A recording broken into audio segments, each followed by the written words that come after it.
Good afternoon and welcome to the live proceedings of the Senate on this first day of December. The year is 2022. A broadcast made possible through the collaboration between the Kenya Broadcasting Corporation and the Parliamentary Broadcasting Unit. This is a full entry order paper this afternoon with a lot of business to be considered by senators this afternoon. And a total of 3 bills will be tabled for the first time before the House this afternoon. The very first bill is the Parliamentary Powers and Privileges Amendment Bill, Bill number 5 of the year 2022 by Senator Danson Mungatana. And in the bill, the senator seeks to achieve, among other things, impose a specific obligation on officials of the executive constitutional commissions and independent offices to comply with the requirement to give feedback to Parliament resolution. In the bill, he says that this has been difficult to achieve through the standing orders of the Houses of Parliament, since they are rules for the orderly and effective discharge of business of Parliament. In the bill, the accountability of the other arms of government to Parliament is necessary for the democratic governance and is anchored in the fundamental principle that Parliament represents the will of the people and exercises their sovereignty. The bill is also structured or seeks to provide a structured mechanisms through which the executive and the independent commissions and offices are required to give a greater consideration to the issues raised and for the recommendations made by Parliament. This is a bill on the Parliamentary Powers and the Privileges Amendment Bill by Senator Danson Mungatana. Another bill that will be tabled is another bill. Actually, all the 3 bills are by Senator Danson Mungatana, the 3 of them. And his second bill is the Natural Resources Benefit Sharing Bill, Bill number 6 of the year 2022.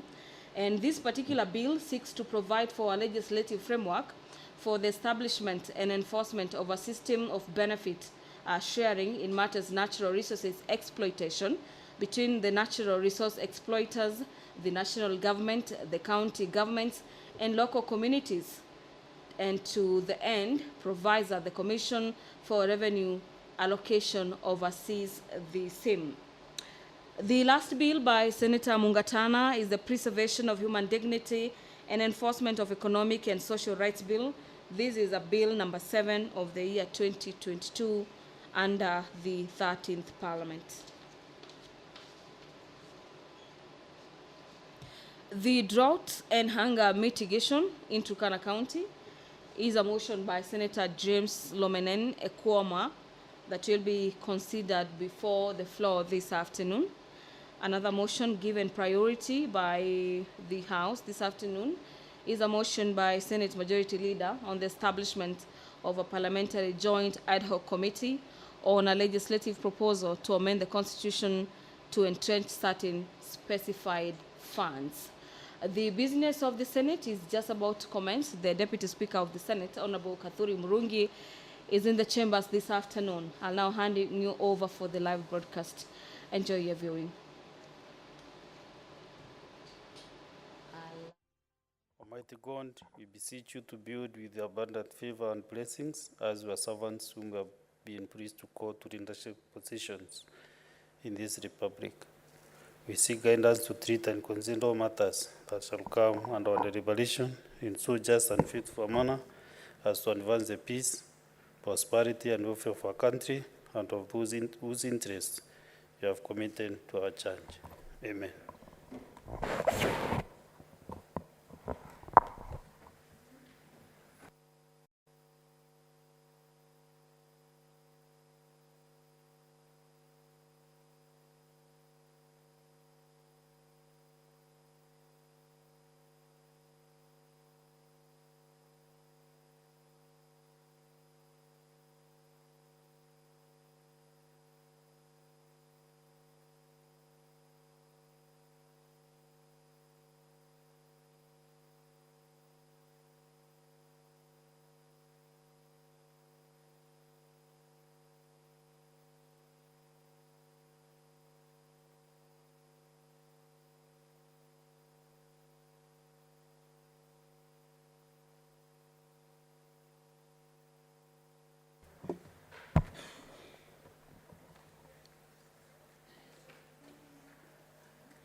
Okay. We are short of quorum with the 2 members, so link the bell.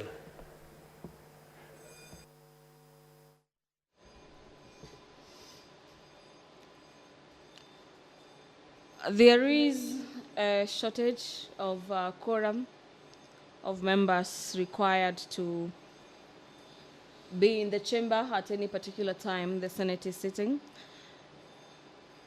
The Senate, with a total of 67 members, requires at least 16 for it to commence business at any particular time. And so currently we have the quorum bell ringing to allow for more members of the Senate make their way into the chamber this afternoon. The establishment of a parliamentary joint ad hoc committee on a legislative proposal to amend the Constitution to entrench certain specialized funds is a motion by the Senate Majority Leader that, acknowledging the resolutions of the National Assembly on the establishment of an ad hoc committee on a legislative proposal to amend the Constitution to entrench certain specified funds, transmitted as a message seeking concurrence of the Senate, and acknowledging that the subject matter under the legislative proposal is premised on the mandate of Parliament under Article 256 of the Constitution on amendment of the Constitution by parliamentary initiative, the Senate resolves to establish a joint parliamentary ad hoc committee on a proposal to amend the Constitution to entrench certain specified funds, comprising of 11 members from each houses of Parliament. And just to mention some of the senators who have been proposed to sit in this particular ad hoc joint committee are Senator Hilary Kiprotich-Sigei, Senator Raphael Muizangu, Senator Veronica Nduati, Senator Samson Cherargei, Senator Fatuma Dulo, Hamida Kibwana, Senator Catherine Muma, and Senator Paul Karongo Dhangwa, just to mention but a few. The Enhancing Highway Safety and Convenience is a motion by Senator for Nyeri County, Senator Wahome Wamatinga, that will be considered by the Senate this afternoon, and so is the incessant high electricity costs in Kenya, the motion by Senator for Marsabit County, Senator Mohamed Chute. The Senate Majority Leader will be moving an adjournment of the Senate that pursuant to Standing Orders number 31, subsection 3, the Senate does adjourn until Tuesday, 14th February. The year is 2023.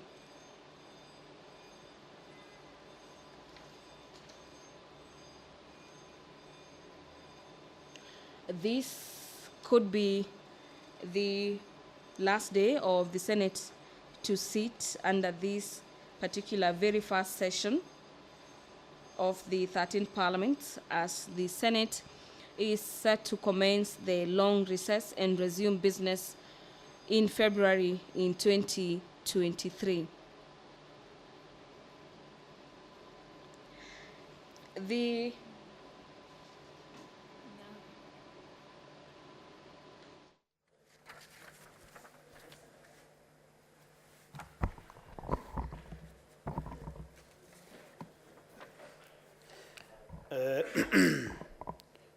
Honorable Senators, you have a delegation visiting Senate from Baringo County Assembly. Honorable Senators, I would like to acknowledge the presence in the Speaker's Gallery this afternoon, a visiting delegation from the County Assembly of Baringo. The delegation consists of the leadership of the County Assembly, who are undertaking a capacity building program organized by the Center for Parliamentary Studies and Training, CPST. Honorable Senators, I request each member of the delegation to stand when called out so that they may be acknowledged as per the Senate tradition. Honorable Vincent Kemboi, who is the Speaker of the Baringo County Assembly. Honorable Kipruto Kimosop, Deputy Speaker. Honorable Awi Talam, Leader of Majority Party. Honorable Daniel Tuit, leader of Minority Party. Honorable Josephat Lokolio, Deputy Majority Leader. Honorable Paul Rogisoi, Deputy Minority Leader. Honorable Ernest Kibet, Majority Whip. Honorable Purity Taram, Deputy Majority Whip. Honorable Maria Rosile, Minority Whip. Honorable Solomon Makar, Deputy Minority Whip. Ms. Win Chemase, Clerk. Mr. Henry Tekeiwa, Assistant Director, Research and Development. Ms. Hilda Kiplono, Administrative Secretary. And last but not the least, Mr. Willie Koech, Sergeant at Arms. On behalf of the Senate and on my own behalf, I welcome the delegation and wish them well for the remainder of the visit. I thank you. I can see the Senator for Baringo is want to welcome his constituents. Senator William. Thank you, Mr. Speaker. Mr. Speaker, you saw me smiling. I was smiling because I'm a very happy man to have the leadership of the County Assembly of Baringo visit this upper house. And Mr. Speaker, I would like to welcome them to this house. During the campaigns, Mr. Speaker,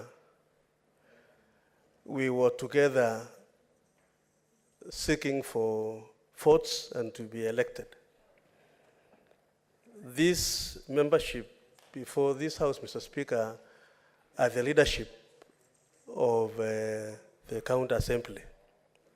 So I want to welcome them so that they also learn from your leadership and from the debate of this house, Mr. Speaker.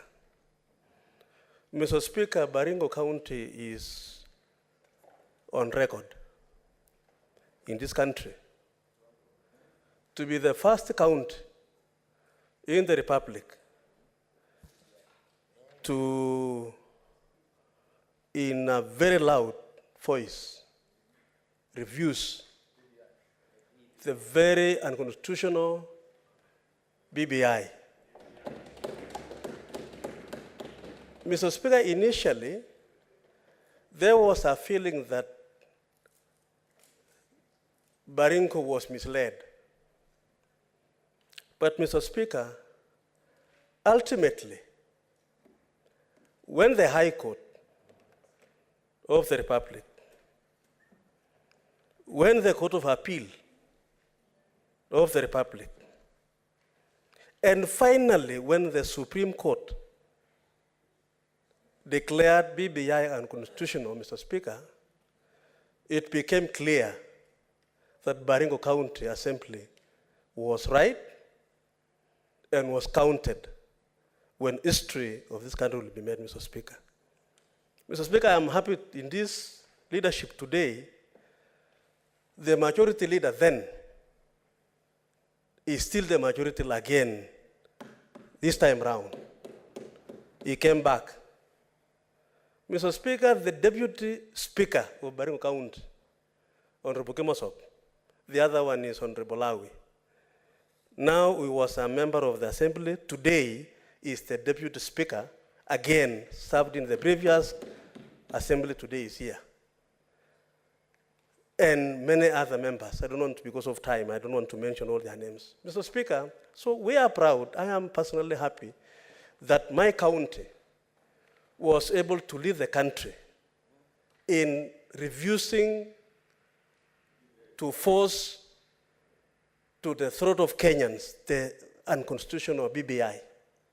And Mr. Speaker, today as we move forward as a country, we are happy as a county that we made our statement. Mr. Speaker, this Senate, if you read the Constitution, is supposed to look at the interest of the counties and the county governments. That is the role of this Senate. Interest of the counties and the county governments. The county assembly, Mr. Speaker, is in the front line of doing the oversight. And so, Mr. Speaker, as they visit here, I am confident myself that they will learn a lot from this House under your leadership. They are able now to see some of the members they have been reading, perhaps in the papers. Dulo is here, Ochenda is here. They can now see them live, including Jararke here, and the very popular Kalwale is also here. They will see them live from this point, Mr. Speaker. And Lomenen is also there. Abdallah is there. Of course, the minority leader, Justice, retired. My learned senior is also here. And indeed, Mr. Speaker, all these members of the House. So I am really glad, and I want to welcome them again and say that we are happy to have them here, and they will learn more and will be able to proceed. Thank you, Mr. Speaker, for this moment. Thank you, Honorable William Cheptumo. You know, I was trying also to catch your eye so that you can see also I'm here. Yeah?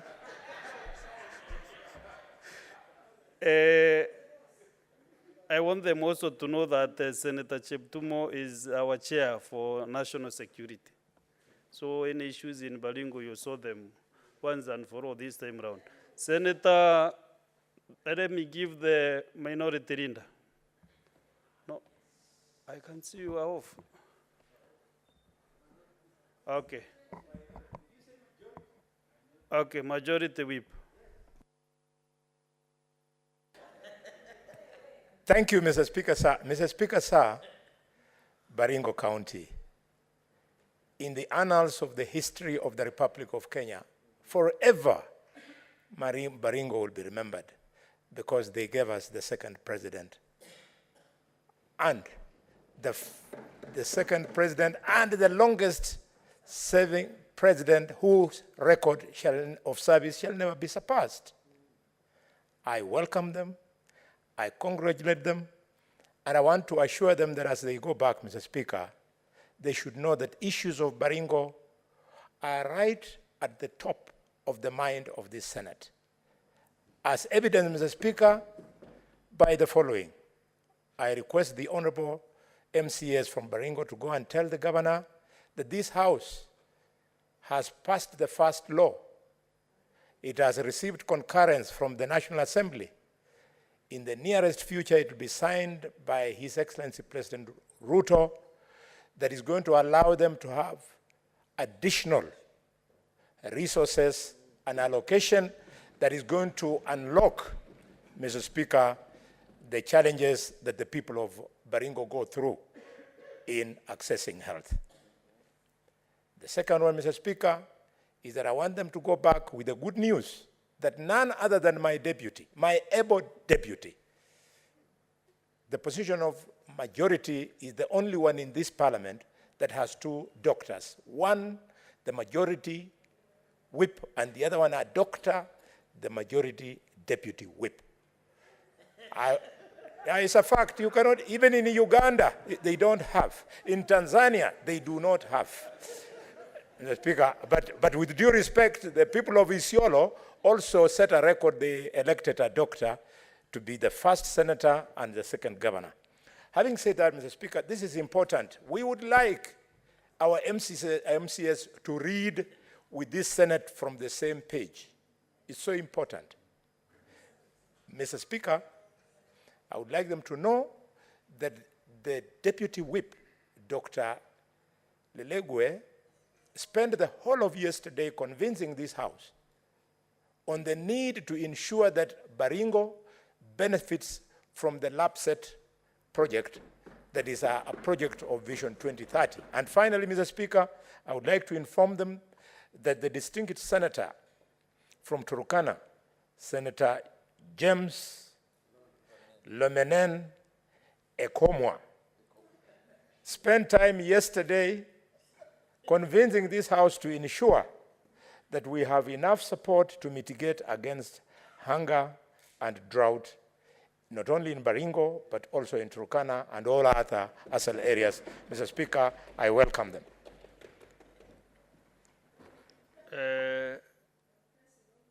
Senator Mboni Karor, I can see the senator for Baringo is trying to remind you that because I was in this chair, he's saying that when the lab set got to Samburu, it was diverted and went to Turkana and bypassed Baringo. The argument was from the senator for Baringo, but was also supported by Senator Rengo. Okay, let us have your counterpart from the minority side, Senator Fatuma Nduro, Minority Whip. Thank you, Mr. Speaker. I think this is a day of praising everybody in this house. And I don't know where I'm going to start from. I don't know whether I should start with yourself. Now, let me take this opportunity to welcome Baringo County. Number one, I think for the third term I've been in this house, we've never had such a big group with high delegation from the Assembly to visit the Senate. And I think that congratulations goes to their senator, who is our chair of security.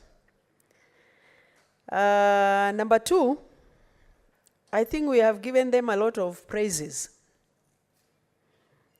And I hope what they have learned from here, and they go back to Baringo, they should equally carry out their oversight role.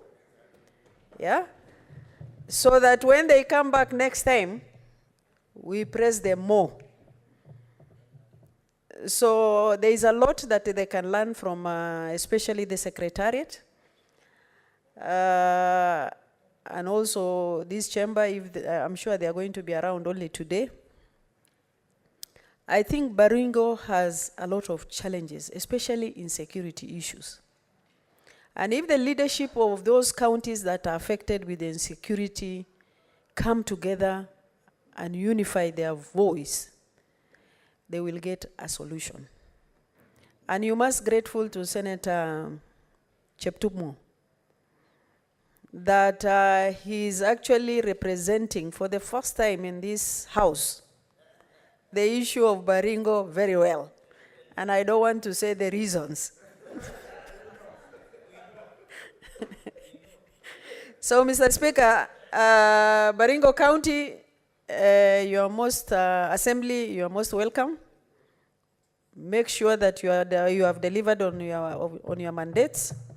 We will support you as a Senate wherever we can. And I can see you have a very good gender balance. And I wish you have given the Deputy Speaker to a lady.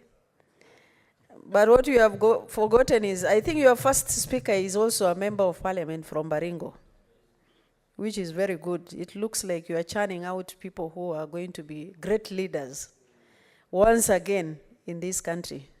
Karibuni, thank you. Let us make very brief comments, maybe 2 minutes, kindly, so that we have a lot of business to transact. Senator Lelegwe Steve, Deputy Majority Whip. Thank you, Honorable Speaker. I join you and the Honorable Senator for Baringo, and indeed all other senators, to welcome the members of the County Assembly of Baringo, led by the Speaker, to the Senate. I want to say that I'm very proud of Baringo County Assembly for rejecting the Building Bridges initiative. And I want to tell them that you are the minority in Kenya that time when you rejected that document. Even us, some of us here in Senate, were in the minority, but we thank God BBI is no longer with us. I know you will learn a lot here in the Senate. Some of us have served in the first assemblies. Like I served in the Samburu County Assembly as their first speaker. I'm here today. Baringo is my neighbor. I welcome you to to learn more from here. And when you go back to Baringo, you play oversight. Some of us senators are here because we played our oversight role very well. And we also urge you, the staff, the members of the assembly, to play your role of oversight well so that our people benefit. I also want to note that yesterday we had a very important statement from me, a statement which all of us senators appreciated and supported to make sure that the implementation of the national projects, i.e. the LAPSET project, benefits our people, benefits the people, the minority or the ASAL counties. And I appreciate the Senator for Baringo County for supporting us and also for suggesting that we bring a motion and to establish another committee or a special committee to look into that project to make sure that it benefits our people. Thank you, Honorable Speaker. Minority Leader, Senator Mazayo Stewart.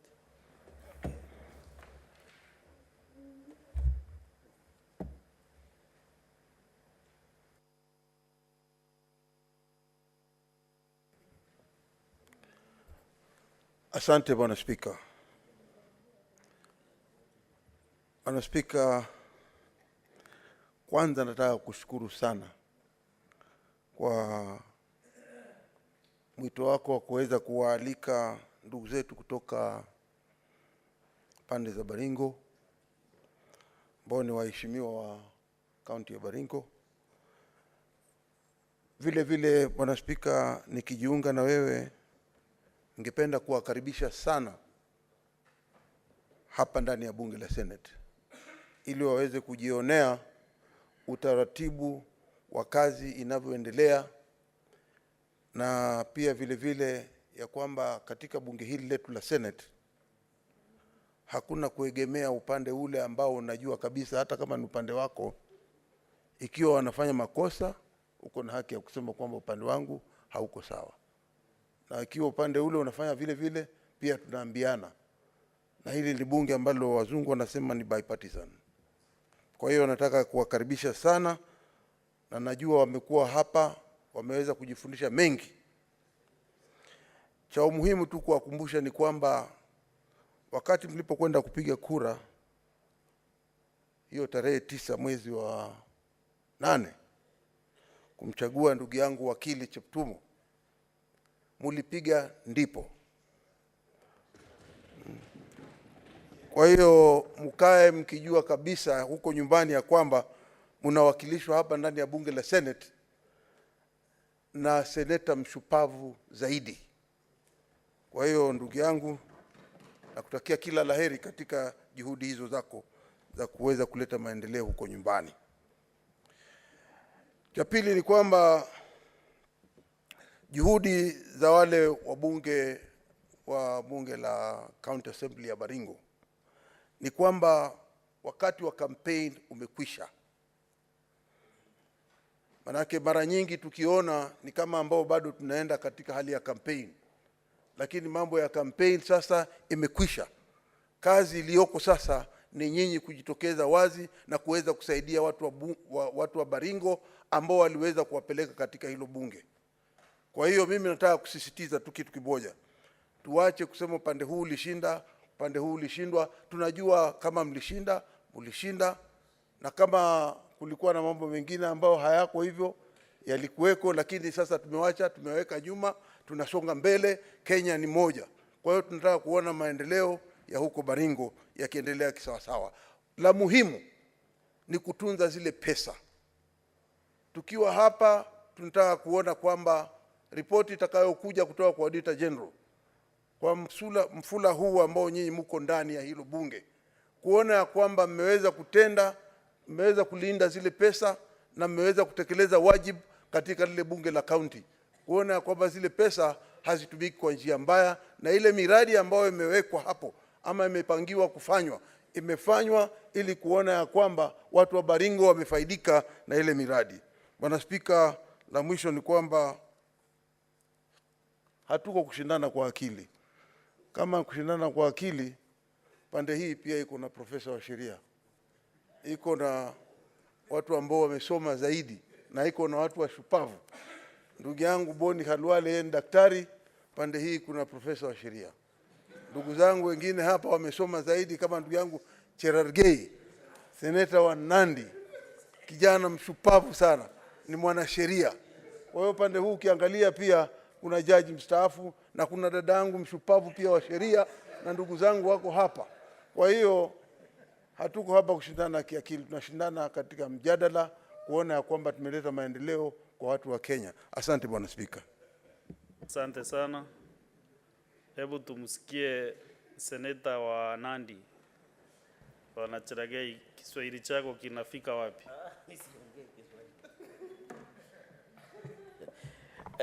Thank you, Mr. Speaker. I don't want to run the risk of speaking in Kiswahili because I'm not good. Mr. Speaker, let me join you and colleagues in welcoming the members of Baringo County Assembly to the upper house, the House of Union, and I can assure them they are in the right place.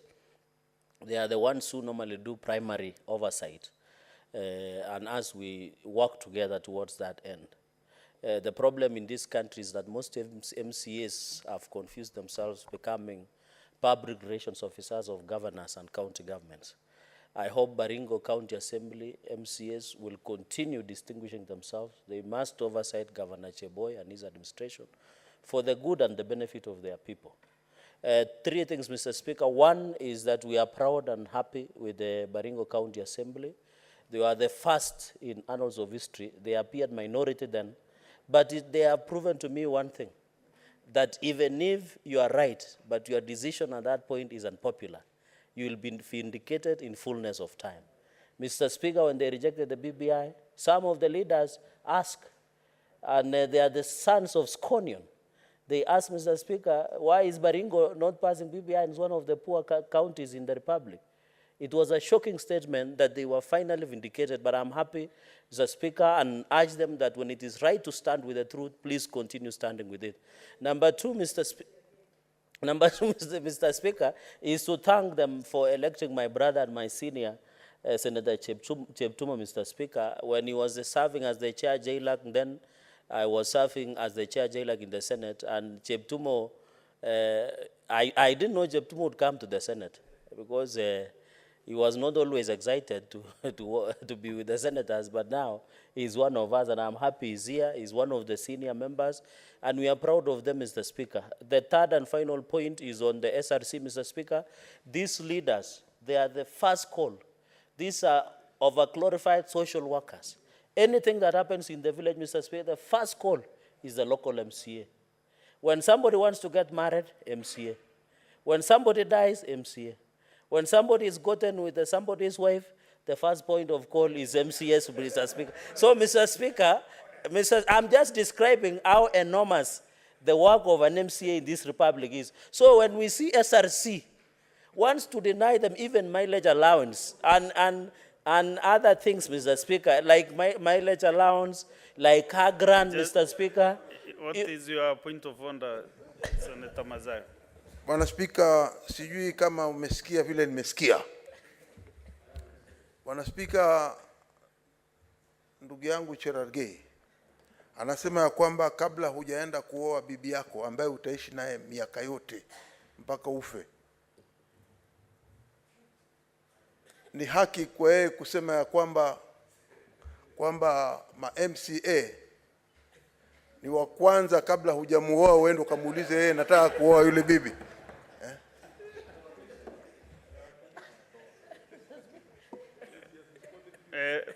Vile umetafsiri labda sijui Kiingereza ndio inachanganya ama vipi, sababu sijasikia akisema hivyo. Yes, Senator William Cheptumo. Just have your seat, Senator Cherargei, for a minute. Mr. Speaker, I am in this house now, and I heard what Honorable Cherargei said, and he said it in English. Mr. Speaker, I don't think that what my learned senior is saying is actually what Cherargei said. You see, in order to mislead the House, by misinterpreting what the senator for Nandi said. Mr. Speaker, I think the member should withdraw because that is really misleading this House. Yeah, I think the interpretation of English has an issue with the vocabulary, English vocabulary. Maybe you can repeat what you said so that he can understand exactly what you meant. Mr. Speaker, with all due respect to Minority Leader and having been a senior practitioner in legal profession, is that what I meant, Mr. Speaker, and I can repeat, is that most of the MCAs from 47 counties is one of the seats that can be equated to overglorified social worker. Say that when even somebody wants to get married and is looking for dowry or fundraising for grandmother's wedding, they go to MCA to get funds. That's what I meant. Even when the funeral arrangements, you find MCAs, they need to go to the MCA. Mr. Speaker, these are leaders who are at mashinani. And when you see SRC wanting to deny them some of the basic rights, it's very unfortunate, Mr. Speaker. Say that they need even to beg for car grant. They need to beg for mileage allowance, Mr. Speaker. It's unfortunate. Yet they do a very important job, Mr. Speaker, because they are always there with the people. They know what the people need, Mr. Speaker. And therefore, SRC, and I hope the Gazette notice that was issued by SRC should be annulled by delegated legislation so that our MCAs continue to get their rightful share, so that they can serve our people with distinction, Mr. Speaker, because we need them to discharge their mandate. Sometimes we blame the MCAs, Mr. Speaker, and some of us have been here long enough, although our sister Senator Dula is the most senior now, is that, Mr. Speaker, we sometimes blame the MCA for not doing oversight. But we don't give them the necessary capacity, resources to do it. And that is why it ends and the governors now turn MCAs to public relations officers for county governments and themselves, Mr. Speaker. They become hero worshippers for governors because they are not being given sufficient capacity, resources, abilities to deliver their oversight role, Mr. Speaker. So to Baringo MCAs, we wish you well. Thank you for also voting overwhelmingly to Kenya Kwanza government. And thank you for also always standing with President William Ruto and his administration. We are proud of you. To paraphrase the words of Minority Leader, Mr. Speaker, elections are over. Let us now get down to business to serve this nation. But we are proud to have you in the Senate. Thank you, Mr. Speaker. Okay. Senator Professor Tom Ojenda.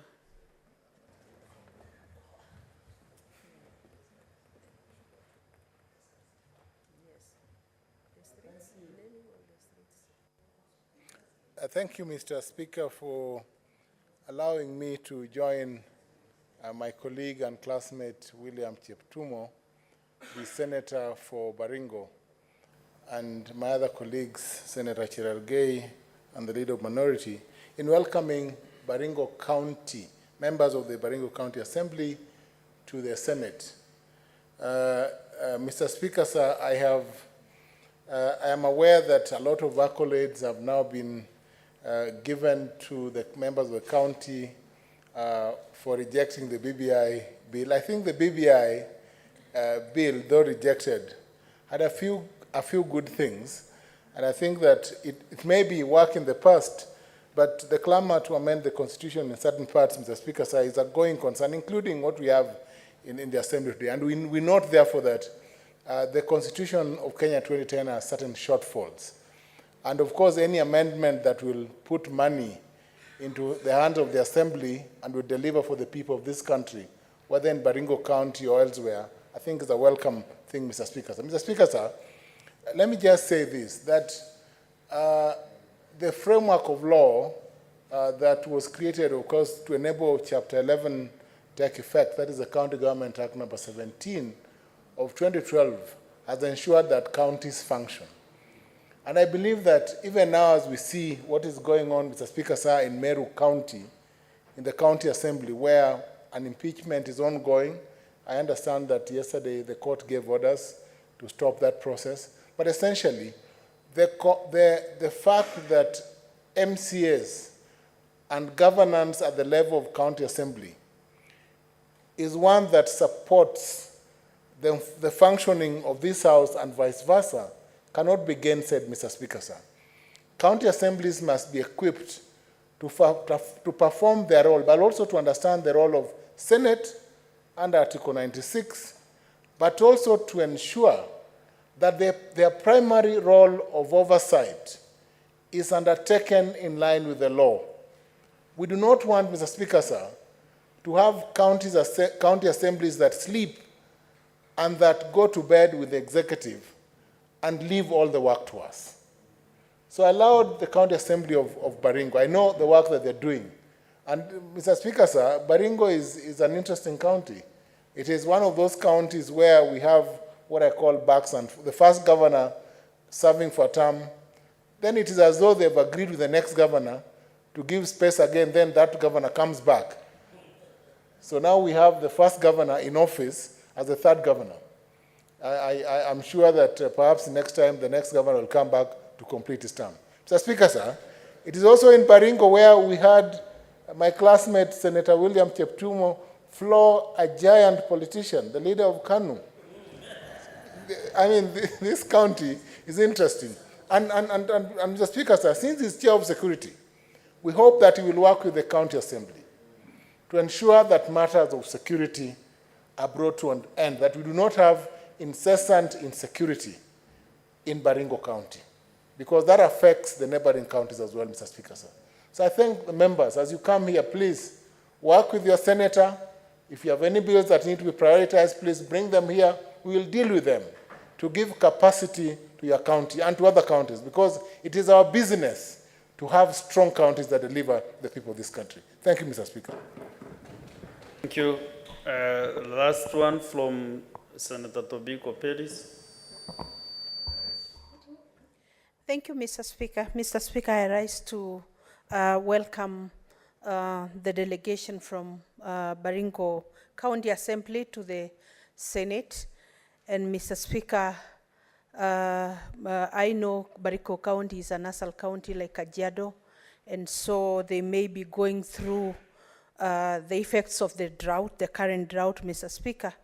And I'm sure they will join us to urge the President to declare the current drought a national disaster, Mr. Speaker. Mr. Speaker, I also congratulate the team from Baringo for being elected and for electing Senator Cheptumo, who served with me in the National Assembly in the 11th and the 12th Parliament. I know he's able, and I know definitely he'll take our Baringo County to the next level, Mr. Speaker. But more importantly, Mr. Speaker, I associate myself with Baringo County because it is in Baringo County that the political seed was planted in me. I was a student in Moi High School, Kabarak, and I got to associate and closely, see the second president of the Republic of Kenya taking uji with us in the morning. And Mr. Speaker, it is from there that I felt that I could also be a leader in this country. And so the seed from Baringo, Baringo is known for big things. Even to produce the first elected Maasai woman, this is an association with Baringo, Mr. Speaker, because that is how I ended up in the National Assembly. And so I really welcome the team from Baringo and tell them to take our greetings to the people of Baringo. I remember the people of Baringo also elected a lady, Grace Kipchoim, in the 11th Parliament, and being a lady constituency holder was not a mean feat, Mr. Speaker. And so I think Baringo County will go in the history of this country as a very special county. Thank you, Mr. Speaker. Thank you. That is enough for Baringo County. Now let us tune. We tune back to the House. Next order, please. Order number 3, messages. Order Next number order. 4, petitions. Next order. Order number 5, papers. Majority Linda or okay, majority no, deputy majority whip.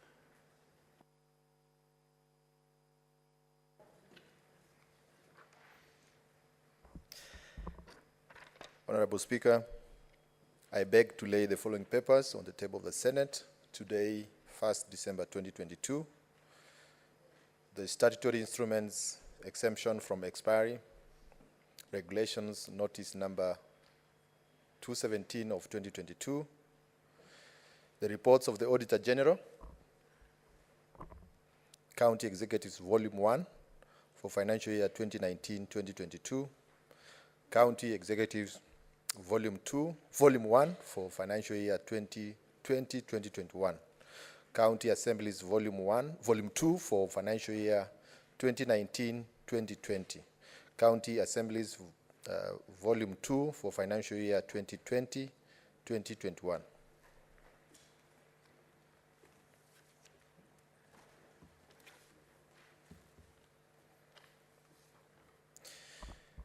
Mr. Speaker, sir, I beg to lay the following papers on the table of the Senate today, 1st of December 2022, the Parliamentary Service Commission, PSC Annual Report for financial year 2020-2021. Thank you. Okay, thank you. There is a paper from the Parliamentary Service Commission. Oh, you have done, okay. Okay, next order.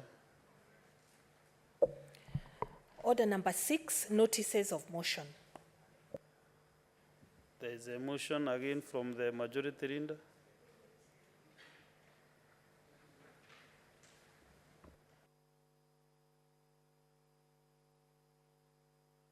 Yes, majority whip.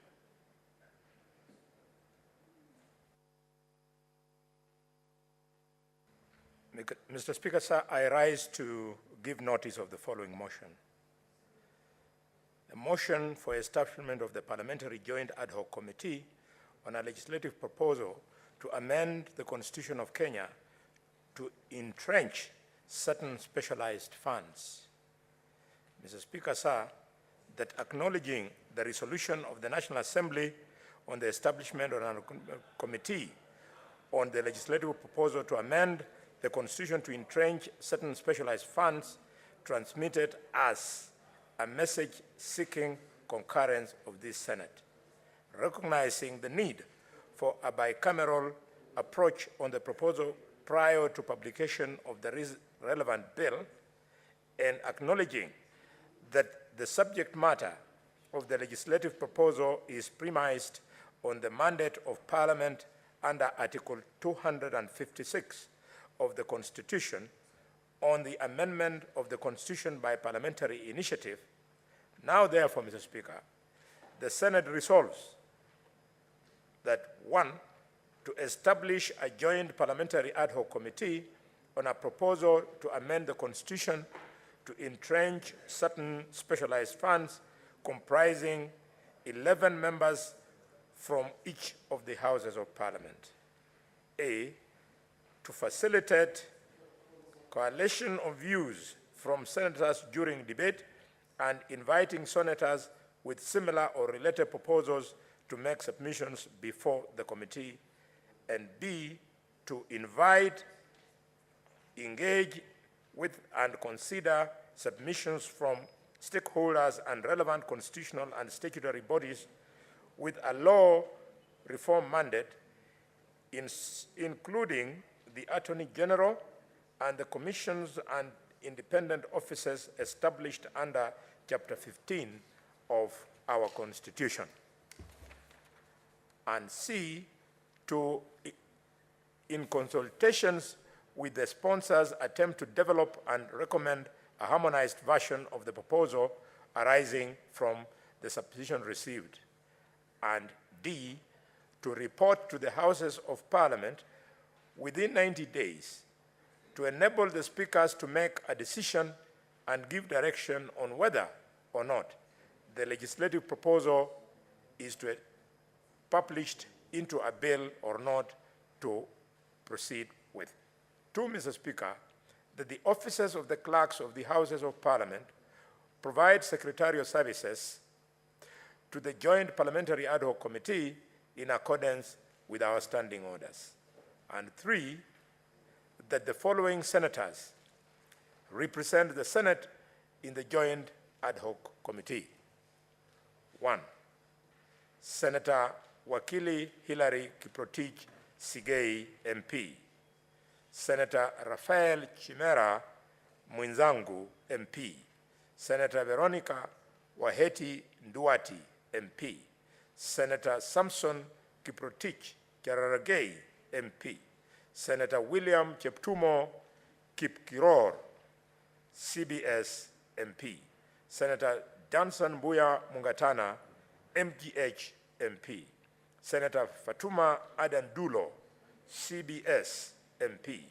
Senator Hamida Kibwana, MP. Senator Andrew Omtata Okoiti, MP. Senator Catherine Moyeka Muma, MP. Senator Eric Okongo Mugeni, Senior Counsel, MP. Senator Paul Karungo Tsangwa, MP, who has been co-opted. And finally, but not least, Senator Professor Tom Ojienda, Senior Counsel, MP, also co-opted.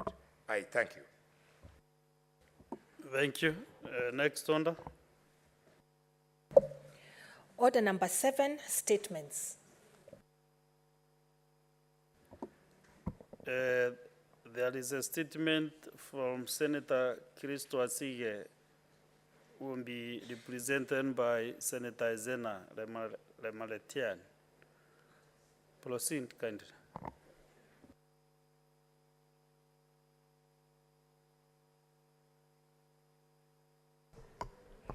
Thank you, Mr. Speaker.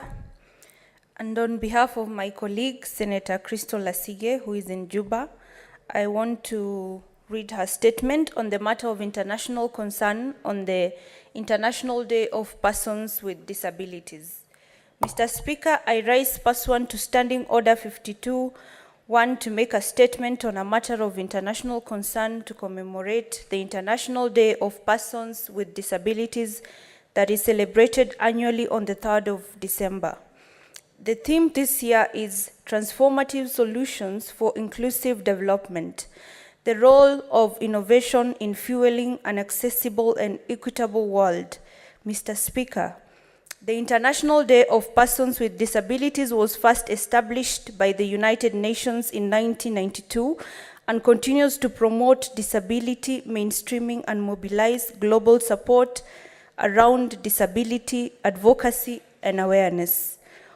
On 3rd of December every year, persons with disabilities, PWDs across the world, as well as the non-disabled, come together to promote the rights and freedoms, dignity, and well-being of approximately 1.2 billion persons with disabilities, which is 15% of the population worldwide. In all spheres of society, and to increase awareness of the historical exclusions and inequalities that have plagued persons with disabilities in health, political, social, economic, and cultural life. Mr. Speaker, sir, the 2022 theme calls on countries to focus particularly on innovation for the disability inclusive programs in line with Sustainable Development Goals. 8, on promoting inclusive and sustainable economic growth, plus full and productive employment for all, and SDG 10 on reducing inequalities within and among countries. In this regard, government bodies as well as non-governmental organizations in various countries are putting together different activities and events to join the rest of the world in emphasizing the importance of strengthening our collective efforts for universal access to essential services including health, social protection, education, digital infrastructure, accessible information, and the diverse social cultural opportunities that persons with disabilities have a legitimate right to enjoy. Mr. Speaker, sir, the desire towards a more equitable and inclusive Kenya is evident in our Constitution, specifically Article 54(2), which mandates that the state shall ensure that at least 5% of the members of the public in elective and appointive bodies are persons with disabilities. But 12 years on this has not come close to being achieved. What has come to be known as the 5% rule in Kenya has been ignored by our private sector, public sector, and most unfortunately by the executive in the recent appointments of cabinet and permanent secretaries, who are key implementers of the inclusive development that persons with disabilities in Kenya are so adamantly after. We urge our government to be at the forefront of championing inclusive development, because when the state leads by example, our counties, and I dare say, our African counterparts will follow. Mr. Speaker, sir, I wish to laud Kenya on the achievements it has made so far in disability inclusion, such as the establishment of the Inter Alia and the Economic Empowerment Fund, the National Council of Persons with Disabilities Career Portal, and the Access of Government Procurement Opportunities AGPO program.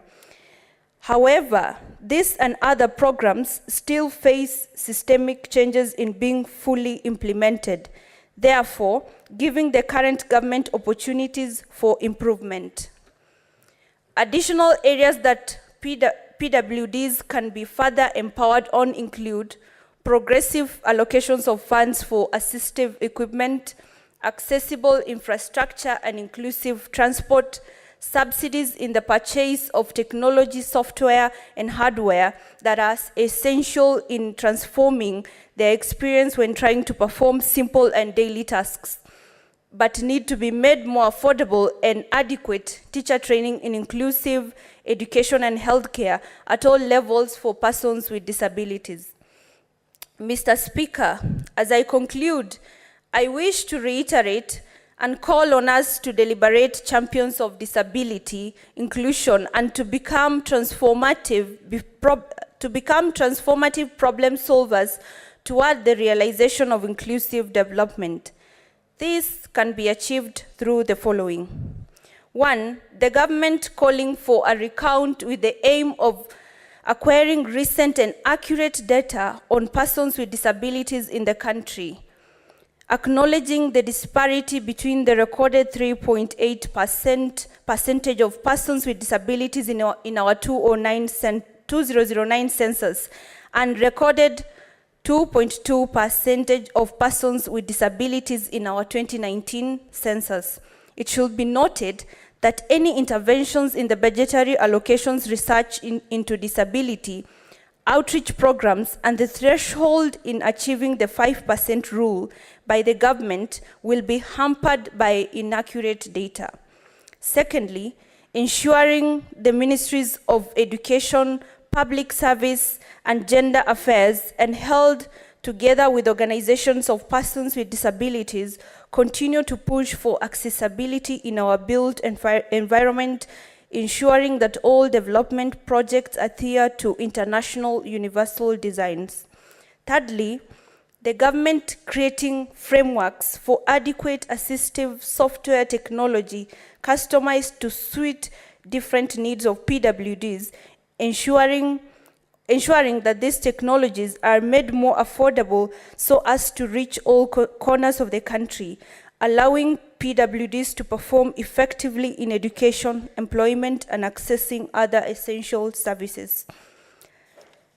Fourthly, senators making use of their oversight mandate and calling upon county governments, ministries, and state organizations to fulfill the mandatory requirements of Article 54(2) of the Constitution of Kenya, and to consistently ensure the full participation of PWDs in public life and their inclusion in government positions. 5, ensuring that the Kenya National Bureau of Statistics, together with the National Councils for Persons with Disabilities, undertake a fresh and progressive survey of PWDs in the country, with clear indicators defining the types of disabilities, their varying degrees, and other important intersectionality factors. And lastly, last but not least, developing innovative solutions through legislation for the betterment of PWDs living in Kenya, such as prioritizing the enactment of the long-awaited Special Needs Education Bill, the Social Amendment Bill, and most importantly, the Persons with Disabilities Bill. Mr. Speaker, sir, I hope that you and all Kenyans reach out and appreciate a person with disability in a special way on this day and every day. And I wish all a happy International Day of Persons with Disability. Thank you, Mr. Speaker. Senator Crystal Asige, nominated MP. 13th of November, 2022. Thank you. Thank you.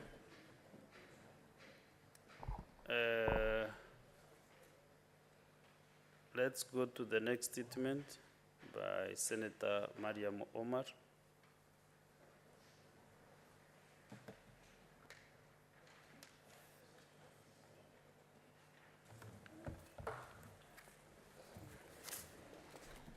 Thank you, Mr. Speaker, sir. I rise pursuant to Standing Order 53-1 to seek a statement from the Standing Committee on Land, Environment and Natural Resources on the compensation due to Nairobi residents in Mihango Ward, Embakasi East constituency for illegal demolition of their houses by the Kenya Power Company in 2019. Mr. Speaker, in the statement, committee should, 1, give reason for delay in compensating the residents of Mihango Ward for illegal demolition of their houses 4 years later. 2, state steps to ensure that Kenya Power Company to held accountable in compensating affected residents as their houses were illegally demolished, noting that the house were beyond the boundary at 15 meters to 20 meters away from the way you live.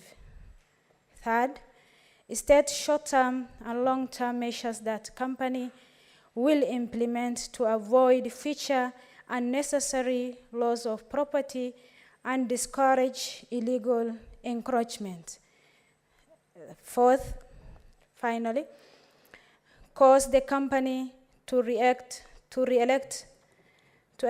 a physical beacon on visible boundaries to clear mark the boundaries of the power where you live. Thank you.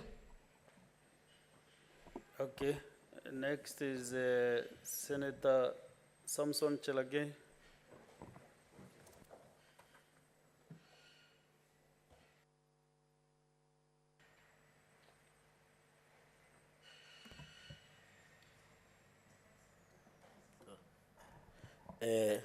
Mr. Speaker, thank you very much.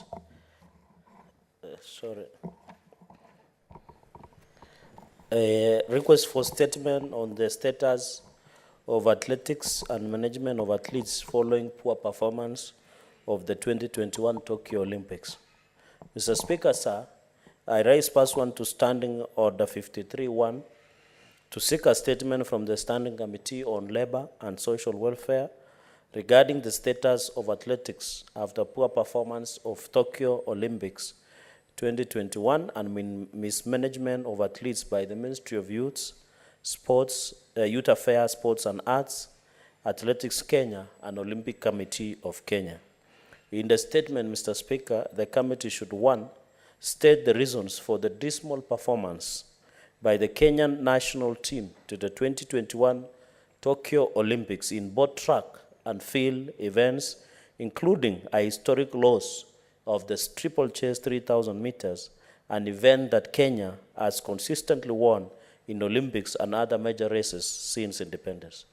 Mr. Speaker, the second, explain the selection criteria for athletes, sportsmen and women, and government officials who accompanied the team to Japan, shedding light on the preparations that the athletes went through. Mr. Speaker, number 3, reveal the terms of engagement between the public and private media and the Ministry of Sports detailing the allowances paid and expenses incurred to facilitate the media and editors to cover the Olympics. Mr. Speaker, the fifth, provide the details of contracts signed between the Ministry of Sports, Athletics Kenya, and Nike, and Athletics Kenya, and National Olympic Committee, NOC, of Kenya, with regard to the 2021 Olympics and its sponsorship. Mr. Speaker, finally, give the number of training kits, grants, and donations from various international partners to Athletics Kenya, National Olympic Kenya, and Ministry of Sports, outlining the distribution criteria to the various training levels in Kenya. I thank you, Mr. Speaker, sir.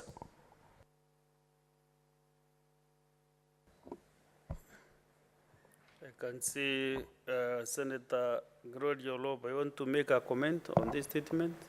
Kindly proceed. Thank you, Mr. Speaker. And thank you, Senator Cherargei, for bringing this to light. I think in this industry for sports, we have had a lot of hiccups in the past. And before we are able to move forward and be able to know how to further push our sports economy, it is important that we actually hold certain offices accountable so that we can place proper audit for us to be able to know whether it is indeed the offices that had issues, or whether it is the people who are holding the offices, or whether we just need to re-engineer the whole sports economy. So I want to thank Senator Cherargei for bringing this to the House, and I'm hoping that as it is pushed to the committee, that it is dealt with swiftly, because we are actually preparing for upcoming sports events. And we would even want, because I heard that we are going to apply as a consortium, Kenya, to hold the Africa Cup of Nations. So some of these things have to be looked into before we get to the point of discussing such major events. Thank you, Mr. Speaker.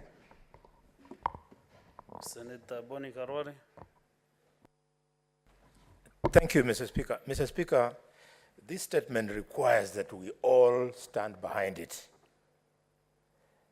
Athletics in Kenya is a major employer. And Mr. Speaker, those of us who come from beyond the Rift Valley, we are true witnesses. These children are on their own. You pass Kapsabet at 4 a.m. in the morning, and the children are on the road doing their road works. Mr. Speaker, the statement should tell us what the government is doing urgently to put street lights all the way from Jabarba up to Kapsabet, because this is where you see these children running. On their own, nobody supports them. Secondly, and lastly, the statement should tell us what support the government is giving to, and what protection the government is giving to Ferdinand Omanyala, the first Kenyan to demonstrate that we can win the gold medal in 100 meters. So that, because this is a very jealously guarded sport, so that he is not tripped either through doping or some other form of injury. Would the government tell us what they are doing to protect Ferdinand Omanyala? Thank you, Mr. Speaker. Thank you. Point of information. Do you want to be informed, Senator Boni Karwari? Yes. Yes, Senator Cherargei. Mr. Speaker. You know you are used to the dispatch box. Now the mics are confused why you are using them. Mr. Speaker, just a point of information to the Senate Republic of Kenya. He has mentioned something about the doping. I'm happy that the Athletics Integrity Unit, IAU, in Monaco the other day through the President Koi, has declined to suspend Kenya from participating in World Athletics Championship after the commitment of the Kenyan government to allocate Kenya shillings 619 million per year to fight the issue of rising doping cases in the Republic. So I'm grateful to the Ministry of Sports, the new broom, that is CS Ababu na Mwamba, and also the Athletics International, the World Championship organizers, the Athletics Integrity Unit, the WADA.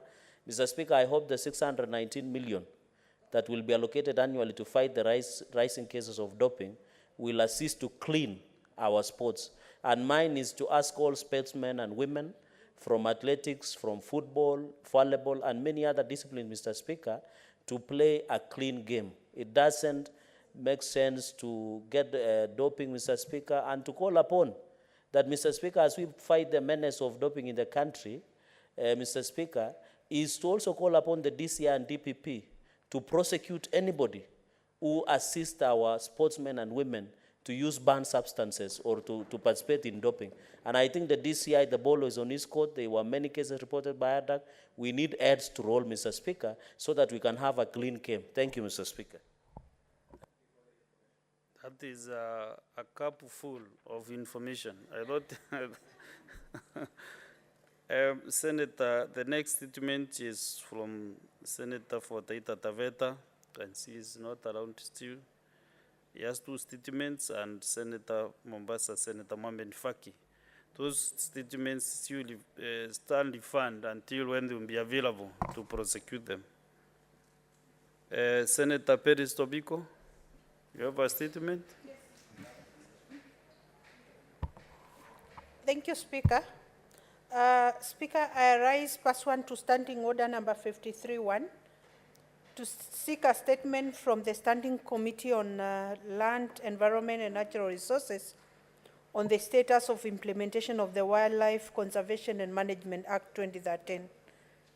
In the statement, the committee should first provide a detailed account and on the implementation status of the Wildlife Conservation and Management Act 2013 since its enactment.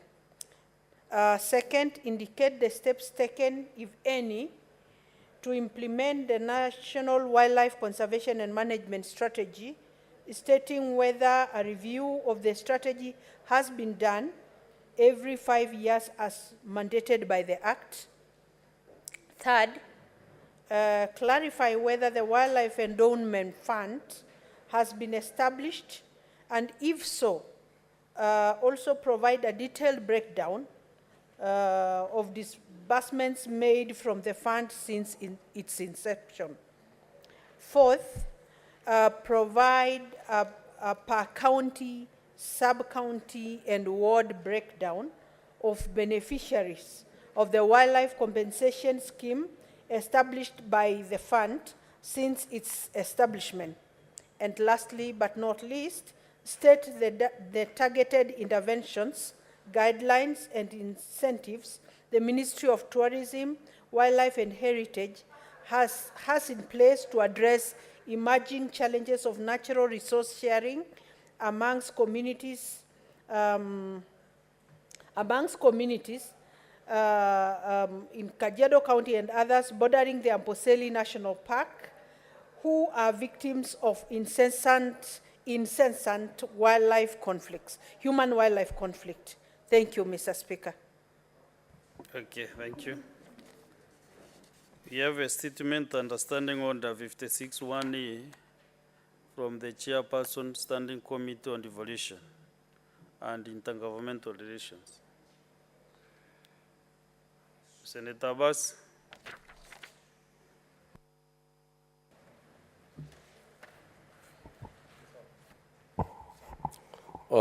Thank you, Mr. Speaker.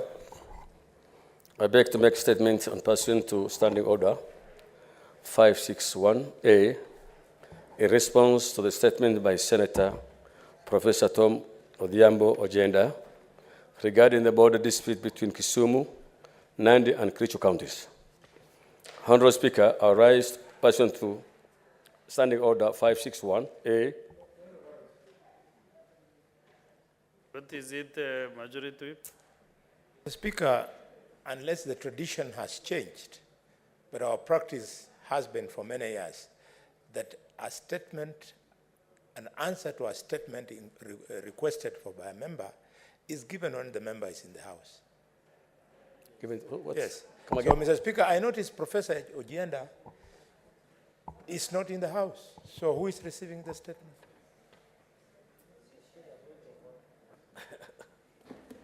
Senator Boni Karore, I also saw Professor Senator for Kisumu here. And that is the assumption of also the Senator for Wajir.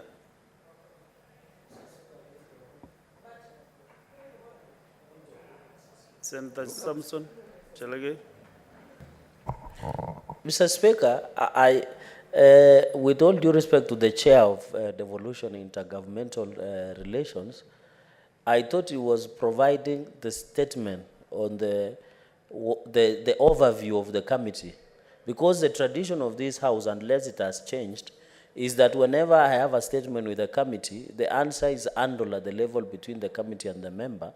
And if there is any report, is normally tabled in the House later at the stage, unless it was upon their directions, which, because it affects also Nandi, Kericho, and Kisumu, Mr. Speaker, I thought it's normally guided upon the member that requested the statement. So I don't, unless you gave direction that that statement or the response from the committee should come back to the House. Thank you, Mr. Speaker. Senator Fatuma Duro. I think, thank you, Mr. Speaker. It has been highlighted by the two senators who have spoken before me. But my question is, was the response shared with the relevant senator before presenting the report to the House? Because that is important and that has been the practice for some time now. Thank you.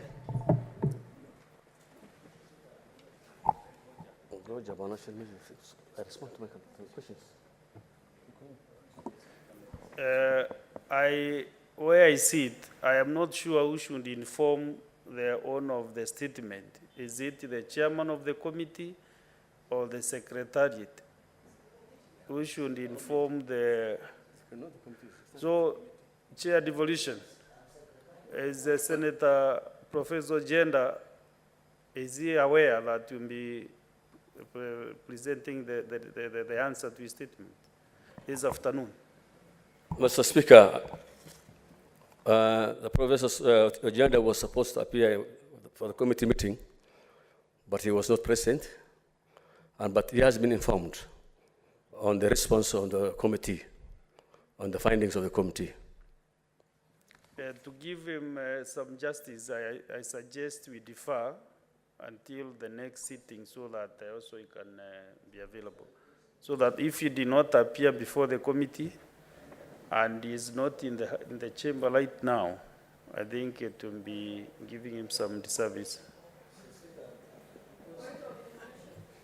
Okay, Mr. Speaker, point noted. Who do you want to inform Senator Nduro? Myself? Chair, do you want to, you inform him? Maybe he has no issue with you informing him. Senator Abbas, Chair Devolution. Come again? Senator Nduro wants to inform me, to give Please you go some ahead. information. Go ahead, yes. go ahead. Okay, thank you. I think, Chair, Speaker and the Chair, maybe you can share the response with Senator Ojenda so that he can look at it, and if he has further question to it, then you can be able to summon him to appear before the committee for further discussion. So if he is satisfied, then I think you can close the chapter. Thank you. Thank you. I think that will be done. Okay, Senator Chelege, what is it again? What is your point of order? Mr. Speaker, this is a very sensitive matter because it's concerned Nandi County where I'm the representative.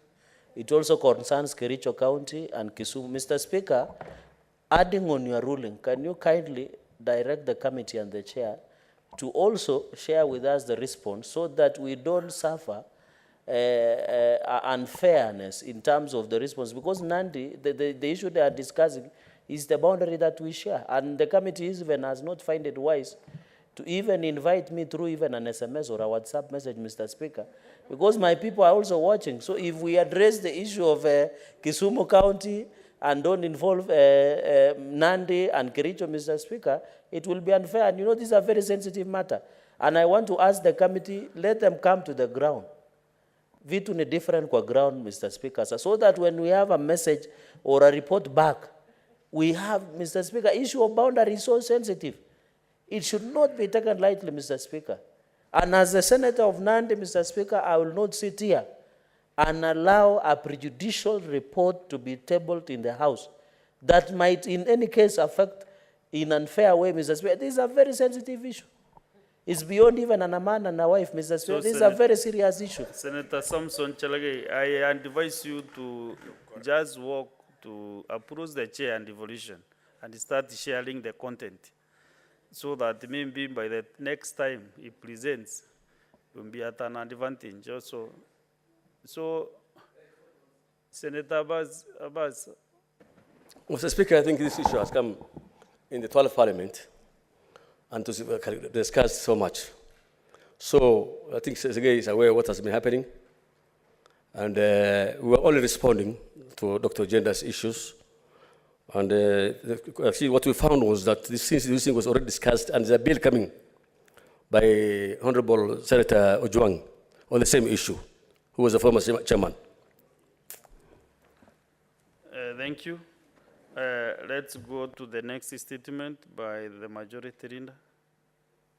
Under 57-1, standing under 57-1.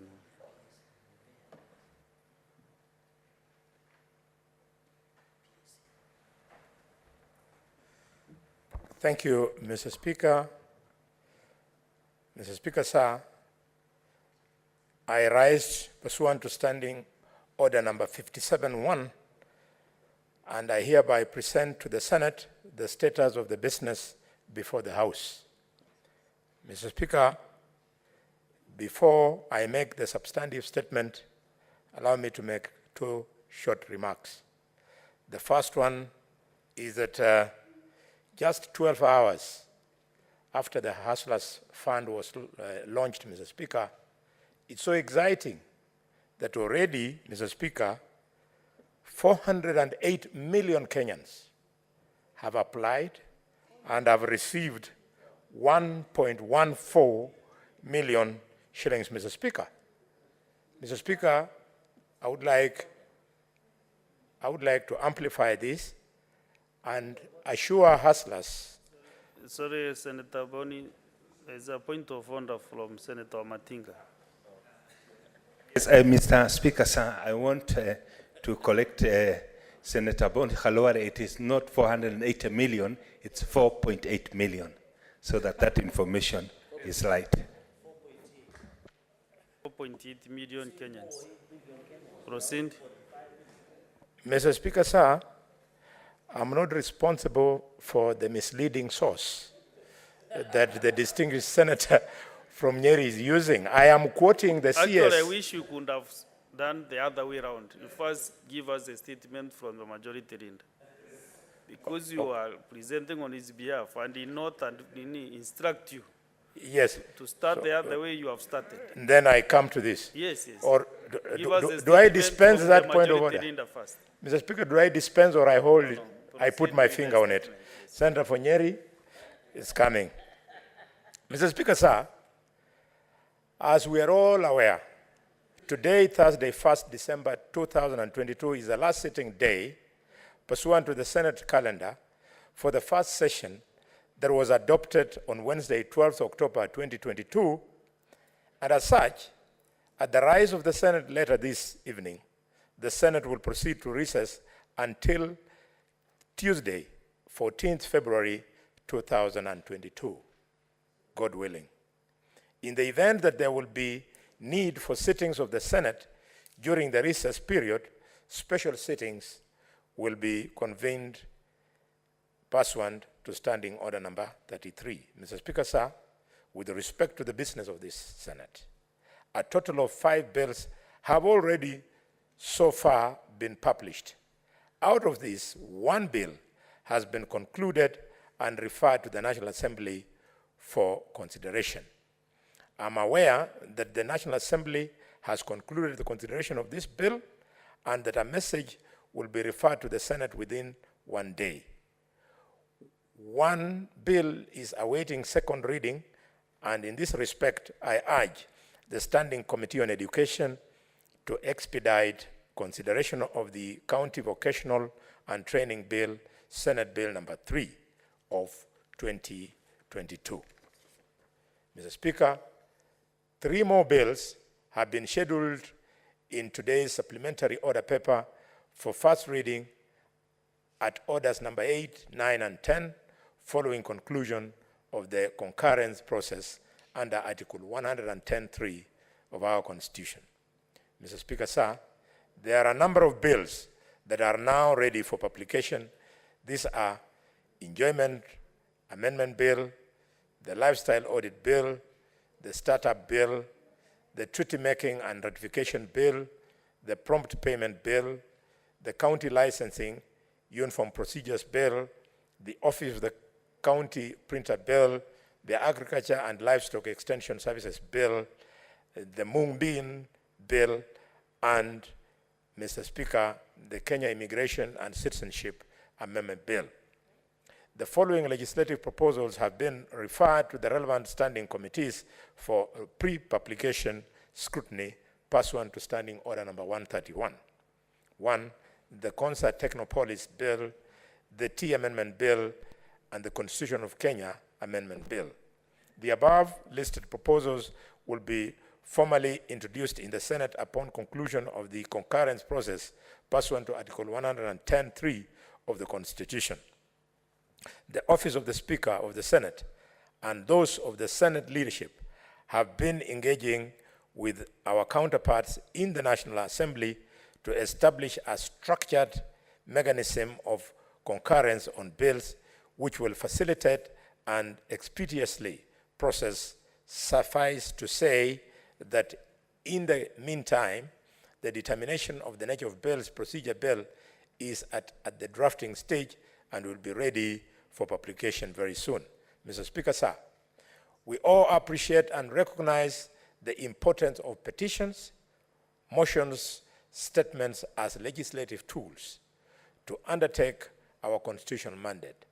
I would like to bring to the attention of this House that 2 petitions have been presented to the Senate and committed to the Standing Committee on Roads, Transport and Housing and the Standing Committee on Agriculture, Livestock and Fisheries, respectively. I urge the 2 committees to consider these petitions and to submit reports thereon within 60 calendar days timeline required under Standing Order number 238-2. With respect to statements, a total of 3 statements have been sought under Standing Order number 53-1 and committed to the relevant standing committees. 19 statements have been made under Standing Order number 52-1 on various matters, of which 12 have been referred to the standing committees for consideration. I urge the standing committees to consider the statements expeditiously and, where necessary, to table the reports. Mr. Speaker, sir, with regard to the motions, a total of 38 motions were filed in the first session. Out of these motions, the Senate has debated and concluded on 32 of them, and 6 are pending debate and conclusion, including the ones listed in today's paper, Mr. Speaker. It is important for senators to note that the motions will lapse at the end of this session. As such, therefore, the respective movers will be required to give notices afresh at the beginning of the second session in February 2023. Mr. Speaker, sir, as we proceed for recess, it's my hope that we will be able to meet with our constituents, spend some time with our families and friends, and also rest in preparation for the coming year of 2023.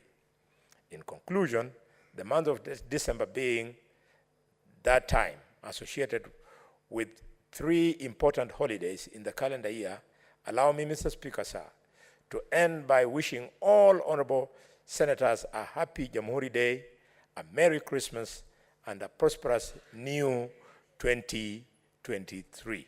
Mr. Speaker, sir, I thank you and hereby lay the statement on the table of the Senate. Mr. Speaker. as you had permitted me, I wanted to draw the attention in good light and in good faith of Kenyans to a breaking statement by the CS for SMEs and cooperatives, Honorable Chelugui, who has announced that within 12 hours, 408 million has been dispersed to 1.14 million Kenyans. And therefore, I'm inviting Kenyans to ignore conspiracy theories surrounding this fund, and I want to also confirm that I have personally applied just for purposes of verification of the integrity of the process, and also for remembering that I'm a son of a hustler. I'm applying 500 shillings, Mr. Speaker, in honor of my mother, who was an industrialist. A changa brewer, Madam Speaker, Mr. Speaker, sir. And Jeroge, being a son of a wealthy Nandi farmer, he thinks it's a laughing matter. Changa can actually educate somebody until he becomes a doctor, the way my mother did. Mr. Speaker, Mr. Speaker, sir, protect me. The guy is about to punch me in the back of the head. Mr. Speaker, sir, finally, this is just an appeal to you. When the statement was read on behalf of Senator Asike, the senator who discharged the honorable service forgot, and she's a neighbor of the people of Baringo. She needed to introduce herself so that they know that in this house we have diversity. Senator Hezena Lema Letian is actually the reigning Miss Kenya. Thank you, Mr. Speaker.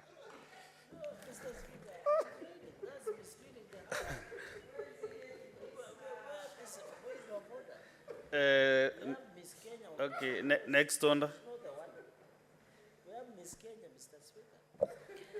Order number 8, the Parliamentary Powers and Privileges Amendment Bill, Senate Bills number 5 of 2022, first reading. A bill for an act of Parliament to amend the Parliamentary Powers and Privileges Act to provide a structured mechanism through which Parliament is able to receive reports from public officers on the resolutions passed by Parliament and for connected purposes. Next order. Order number 9, the Natural Resources Benefit Sharing Bill, Senate Bills number 6 of 2022, first reading. A bill for an act of Parliament to establish a system of benefit sharing in natural resource exploitation between resource exploiters, the national government, county governments, and local communities, and for connected purposes. Next order. Order number 10, the Preservation of Human Dignity and Enforcement of Economic and Social Rights Bill, Senate Bills number 7 of 2022, a bill for an act of Parliament to establish a framework for the preservation of human dignity, for the promotion, monitoring, and enforcement of economic and social rights, to establish mechanisms to monitor and promote adherence by county governments to Article 43 of the Constitution, and for connected purposes. Okay, next order.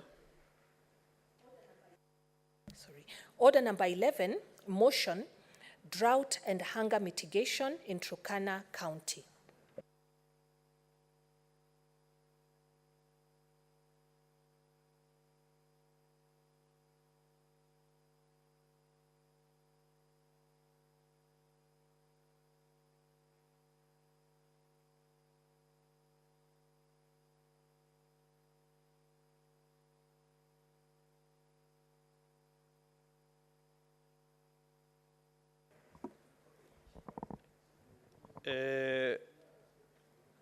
On this motion, Senator Tobiko Perez has 11 minutes. If you want to excuse them, you can proceed.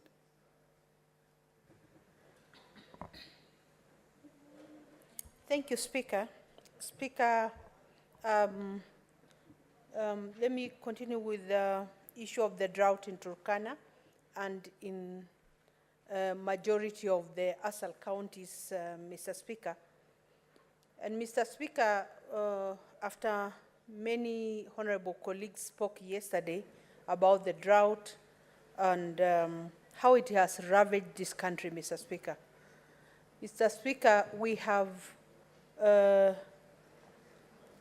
come, Mr. Speaker, to a conclusion that there could be systemic failure, Mr. Speaker, because if you see, in the food baskets, counties that have surplus food, Mr. Speaker, the government is not coordinating enough to have this surplus food maybe taken and distributed to those Kenyans who are very needy right now, Mr. Speaker.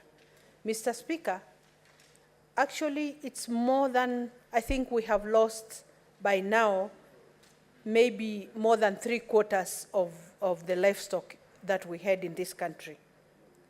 And I foresee a situation where, Mr. Speaker, we have, unprecedented levels of poverty that is coming in these counties, Mr. Speaker, Turkana being one of them, Mr. Speaker, and there must be a way that the government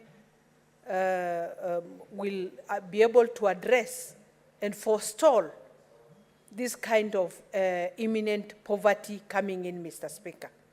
Mr. Speaker, as we speak, it's no longer the threat of loss of livestock. It is a threat of loss of lives that we are facing in the ASAL counties, Mr. Speaker. And so far, Mr. Speaker, the rains are not doing well. So as we even wait for, hopefully, the long rains in April, we do not see any livestock that will survive until then, Mr. Speaker. And so, Mr. Speaker, we are urging the government and we are urging the President to declare a national disaster using Article 58 of the Constitution due to a natural occurrence, Mr. Speaker, so that, resources are mobilized towards helping out these communities that are facing hunger, Mr. Speaker.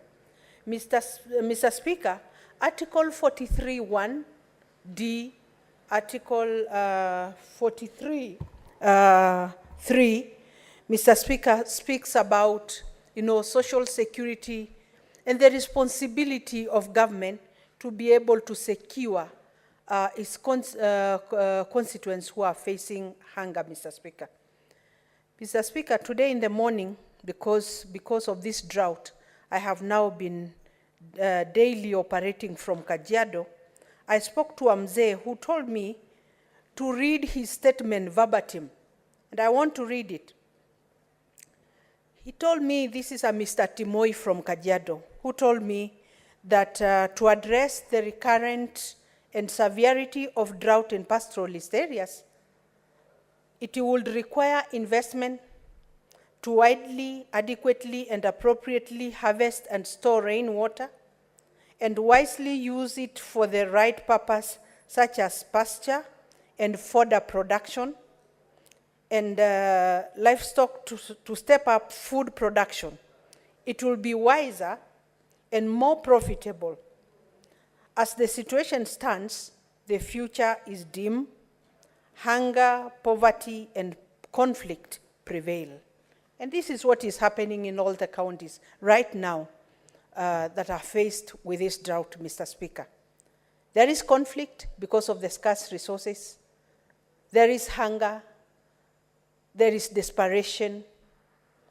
And Mr. Speaker, what I foresee happening, particularly in the county of Kajiado, which is just like the bedroom of Nairobi, there will be a lot of sale of land shortly after this.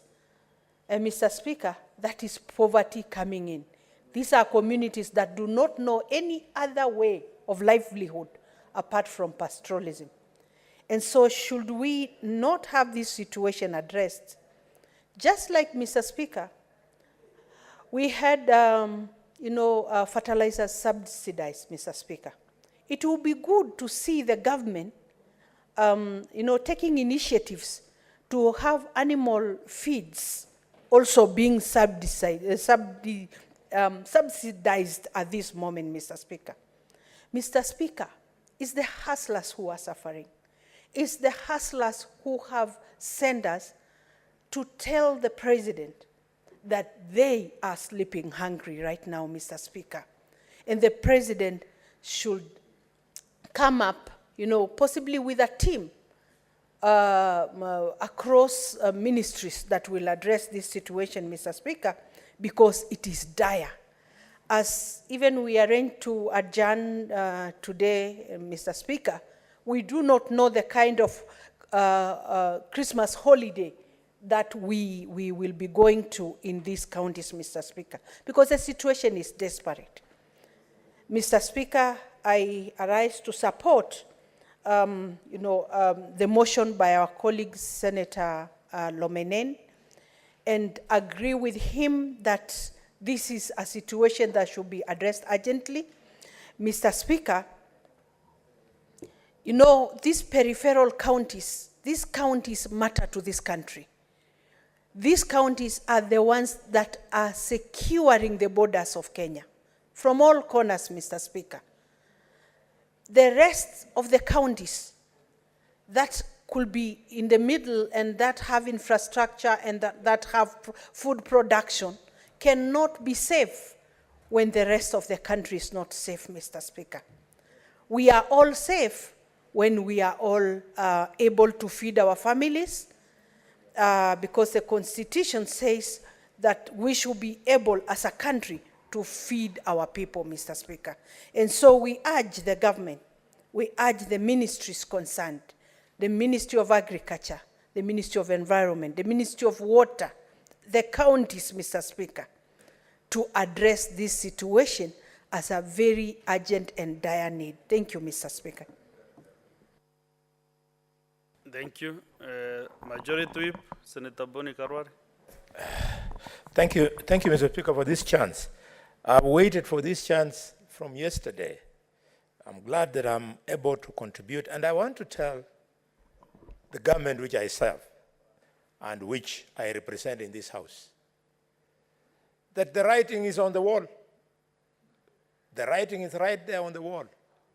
That if we don't take water and we don't take food to the ASAL areas, then we might just as well admit that we are conspirators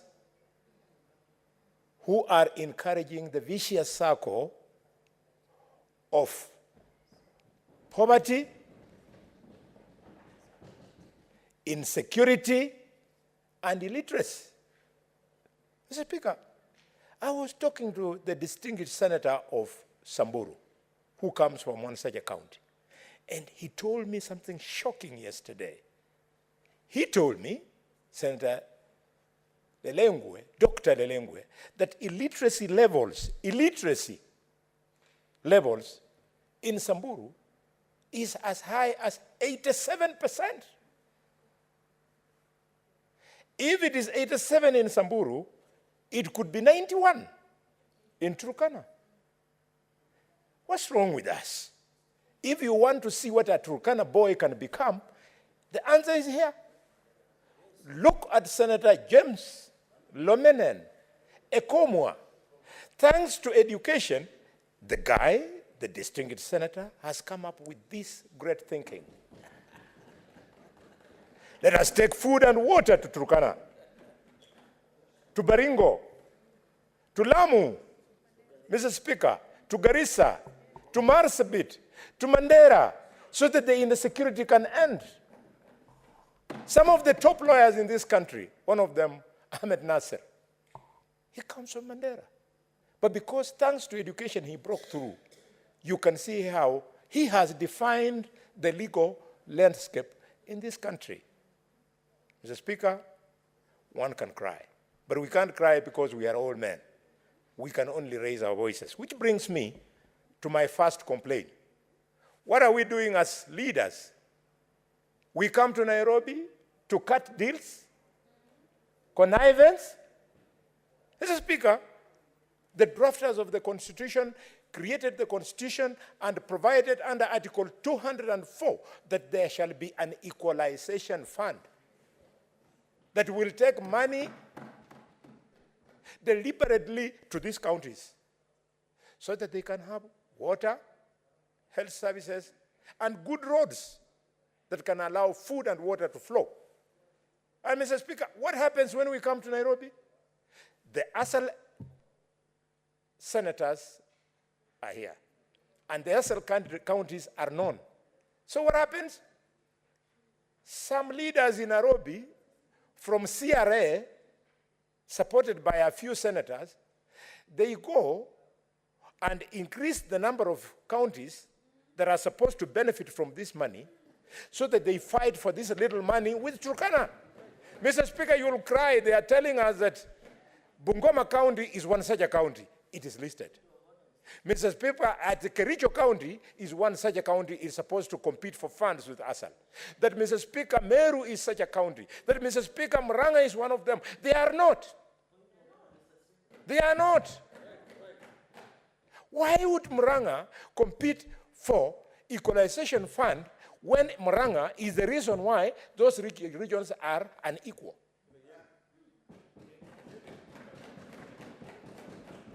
We are going to stand in this house and refuse to allow money to come to Kakamega, money which was meant for Turkana.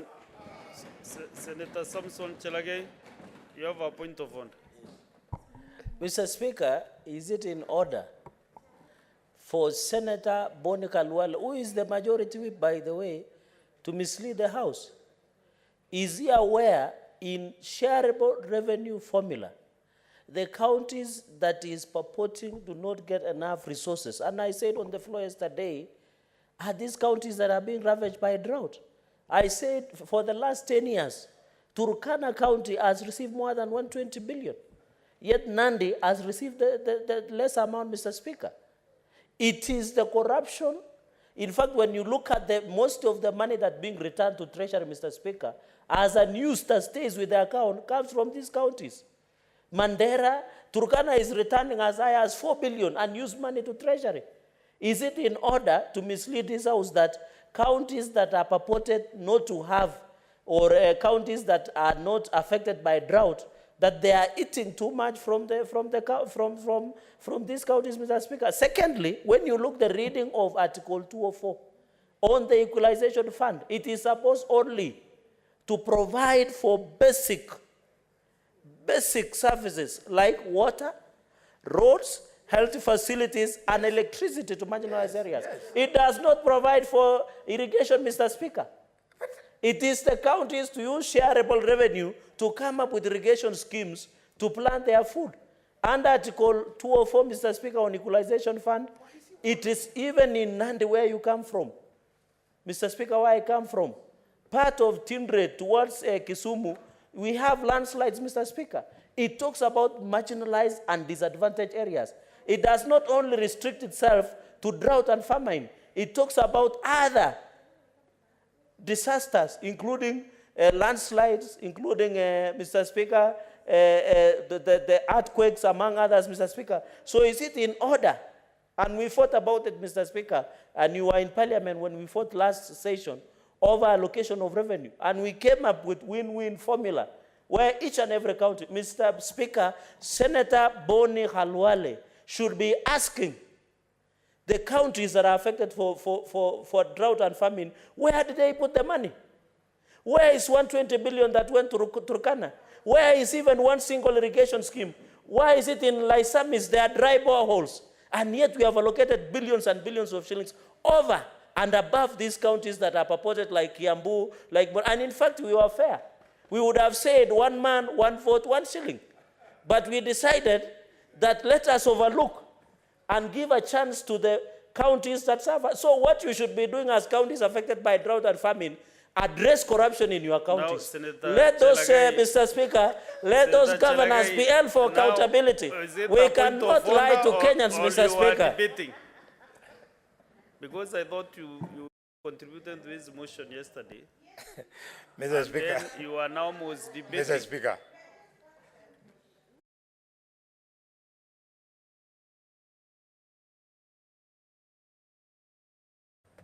Moment. He has been agitated by that statement alone. Mr. Speaker, I think Honorable Segei is out of order. Totally out of order.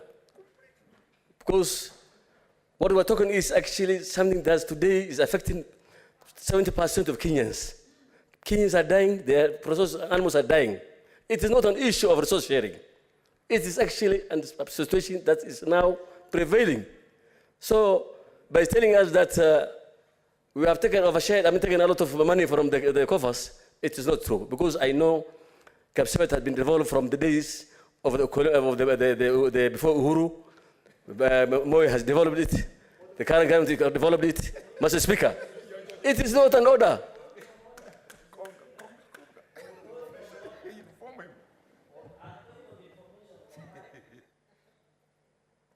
Thank you, Mr. Speaker. Mr. Speaker, sir, I have no idea, listening to the point of order from Senator. Yes?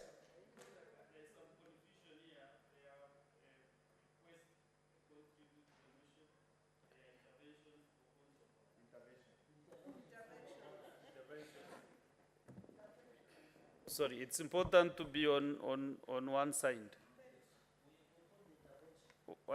Let's hear from Senator Wamatinga Wahome. Is it a point of order? Thank you very much. It's point of information. As Senator Boni Karware addresses the ASAL areas, he should not forget that Nyeri County is 52% of Nyeri County is ASAL. Thank you, Mr. Speaker. Yes, Senator Regwe, Steve. Thank you, Honorable Speaker. I want to inform the distinguished senator for Nandi, Senator Sharagei, First year that whether he wants to be informed. the drafters of the Constitution knew very well. That's what I'm asking, because also you know. Senator Sharagei, the Speaker has given me a chance to inform you. You inform a member when he is on the floor. But after sitting and finishing his contribution or his point of order, you don't inform him when he is not on that particular matter. Thank you, Honorable Speaker, for protecting me from Senator. No, I'm not Senator Sharagei. protecting him, but Honorable Speaker. Just 1 minute. Honorable Speaker, Senator Sharagei, I'm informing him that the drafters of our Constitution knew very well that there was an equality in Kenya.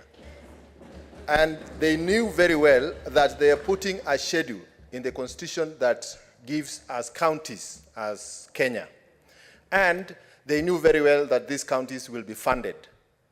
And they knew very well that after funding counties, there will be an equalization fund to bring these marginalized counties to the level of the developed counties. So he should not tell us that we tell Kenya or we tell Senate where our counties put their resources, because even those developed counties are given that resource. Thank you. Now,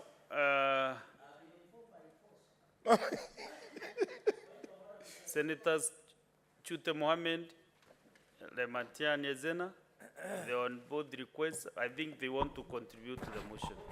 So those are not point of order. Mr. Speaker, Honorable Chergei is completely out of order. What we are discussing today here is issues affecting us. He's like, you know, we have a wound. This wound, he's also touching that wound. He's hitting us. And I would like to say this, Mr.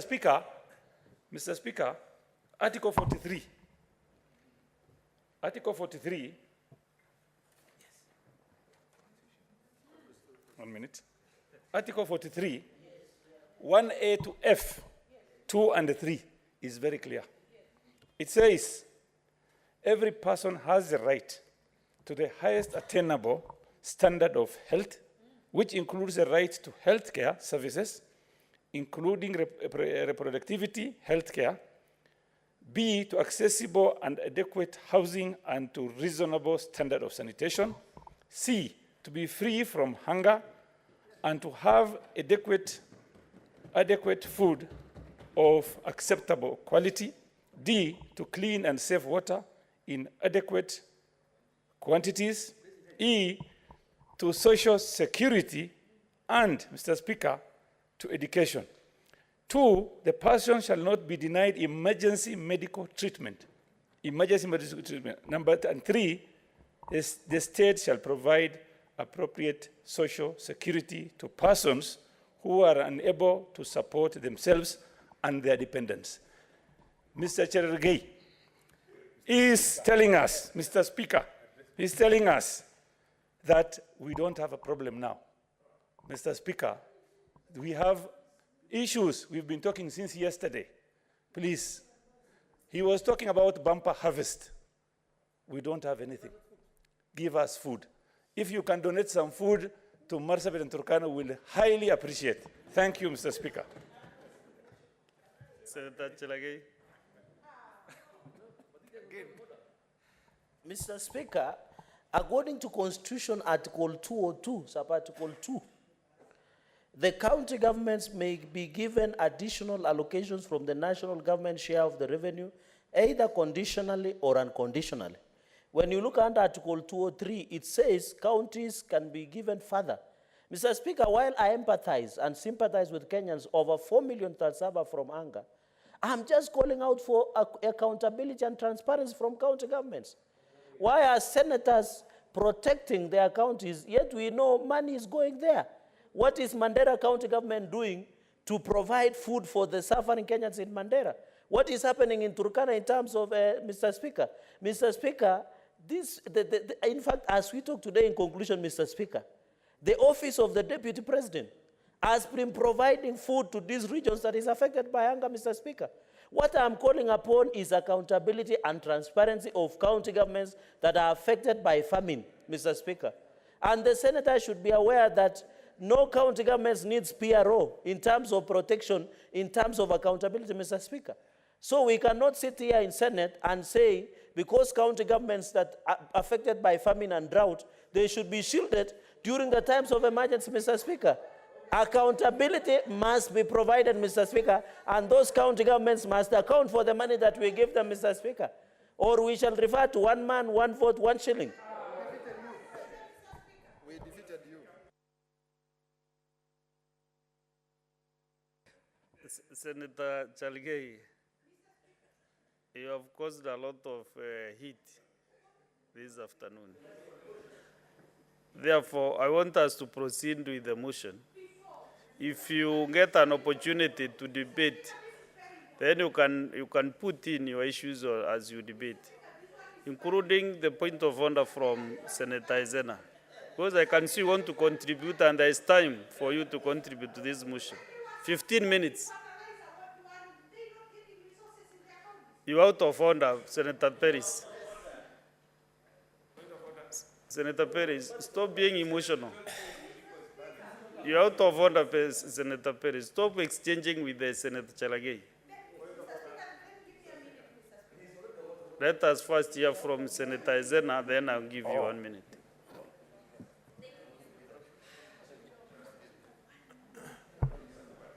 Thank you, Mr. Speaker. I feel very, very attacked by Senator. What is the standing order that you are now raising on? Not that you feel agitated, but you are no point of order. Yes, I'm a point on order. Pardon?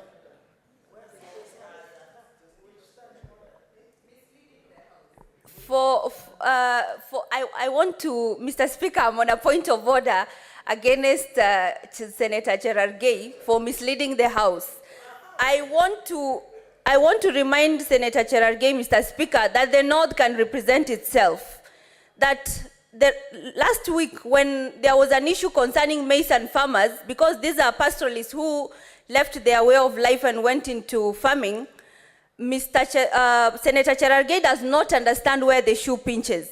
And he cannot sit confidently beside Lelegwe and misrepresent Samburu and Turkana. The North has sufficient senators in this House to represent them, and we are going to address our issues as we know. Because when you spoke about the maize, we did not interfere. But now you are reducing the inequality in this country, especially in the north, to a mere issue of corruption. It's not enough, Mr. Speaker, for him to allege that it's corruption that's delaying the north. It is not enough. It's false and it's unfounded. Mr. Speaker, Senator Cherargei also needs to understand there is that there is a big difference between equity and equality. And that is far from corruption. Corruption may have contributed, but you cannot reduce the issues of marginalization in the north to corruption. Mr. Speaker, as far as I know, the equalization fund by the national government is supposed to address issues around water, healthcare, and roads.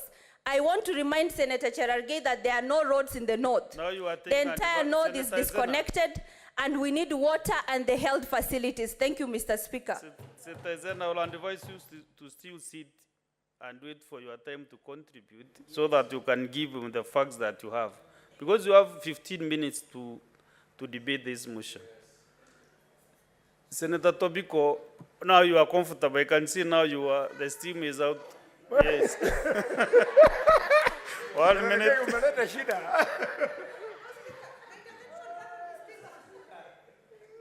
It's 1 minute. 1 minute, please. Don't debate. Just, yes, please. Thank you, Mr. Speaker. Mr. Speaker, is Senator Cherargei in order to mislead not just this House, but the entire country?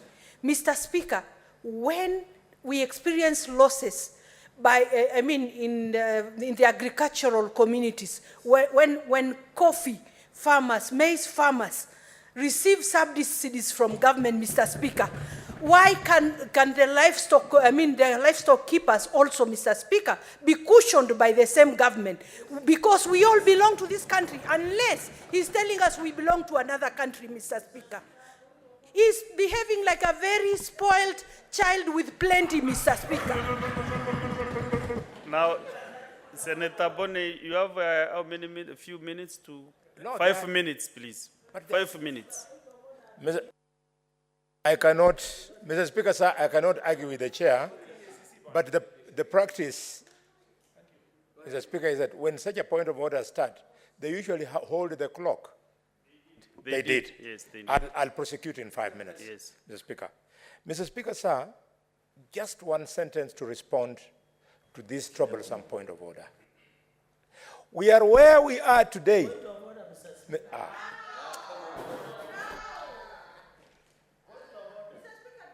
Senator Bonney, why are you stopping? Okay, he's interrupting with my flow of thought. You are protected. Thank you.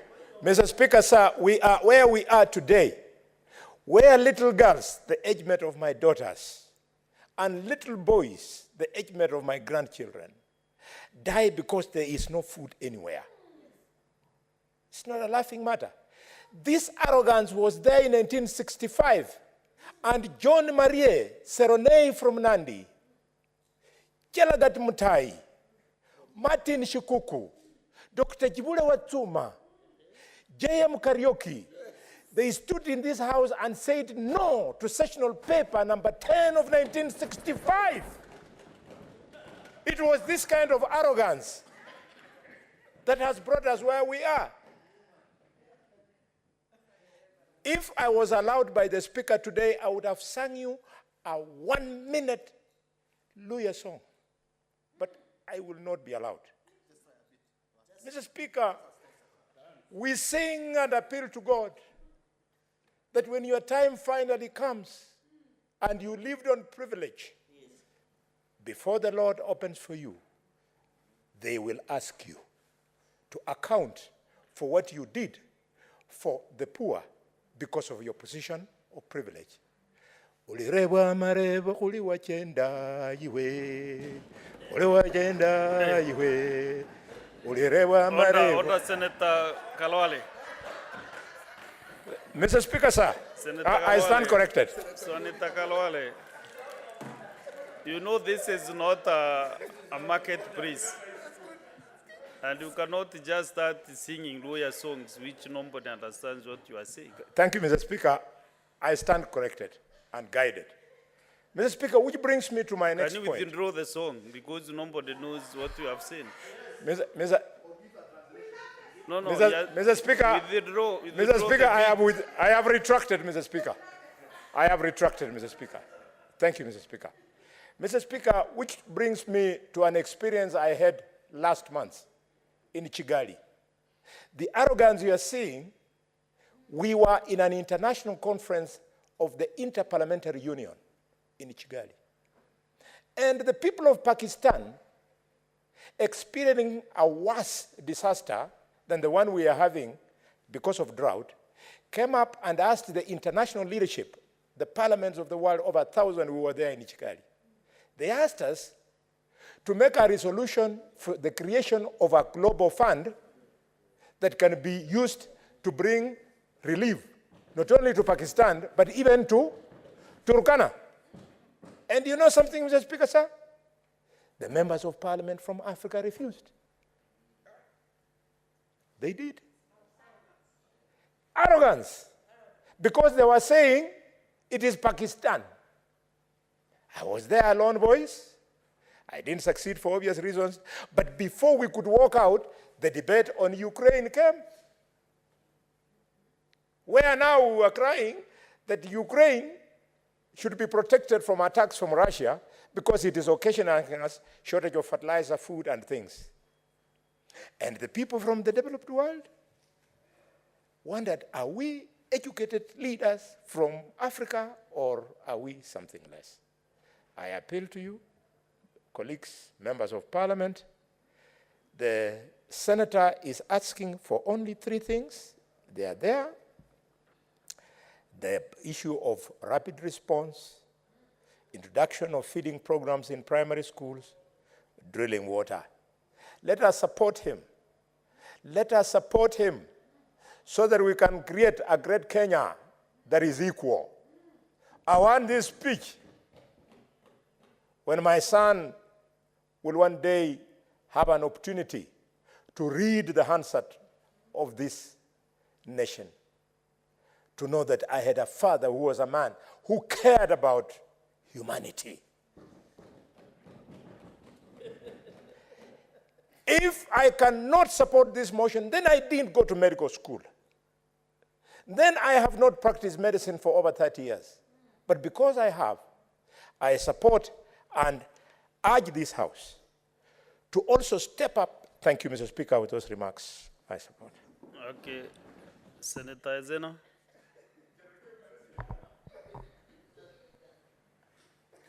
Thank you, Mr. Speaker.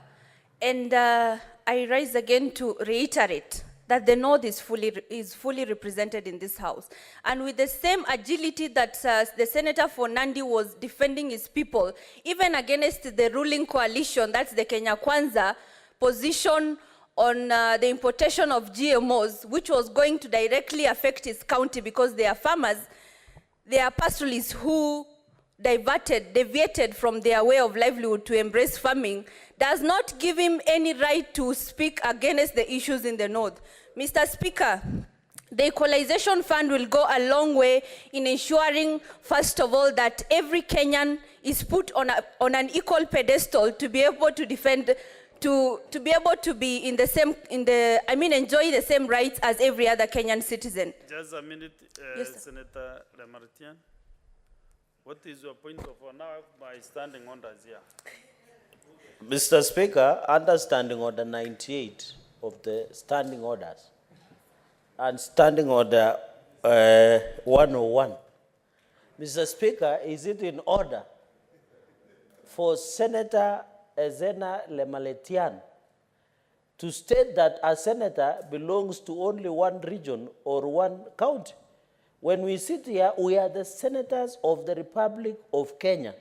We are not the senators of their tribal chiefdom somewhere in Samburu. We are senators of the Republic of Kenya. Mr. Speaker, under Standing Order 98 and Standing Order 108, is she in order to mislead the House, Mr. Speaker? Can she only state, and Mr. Speaker, she needs to sit down because you have given me a chance. She's also violating standing orders. She should be out of order, Mr. Speaker.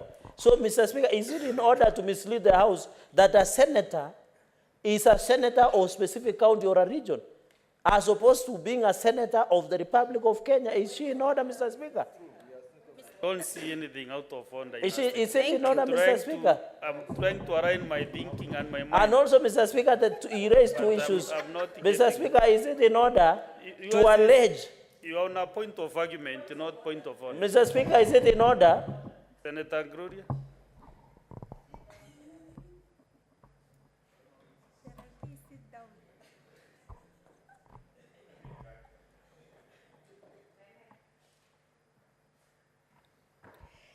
Mr. Speaker, I stand on a point of order 98.4. The Speaker or the chairperson shall order any senator who unnecessarily and persistently interrupts proceedings or consults loudly and disruptively to withdraw from the chamber and on standing order 121. Mr. Speaker, Senator Cherargei today is completely out of order. And under standing order 98.4, Mr. Speaker, we urge you to protect this house. Senator Gloria, if you look, Alinda again, 98.1, Senator Cherargei has all the privileges to stand with one as many times as possible, because you know he's an elected member of this house, so we cannot limit him. That is why I was insisting he should provide the point of order that he is raising against. So proceed and kindly finish up.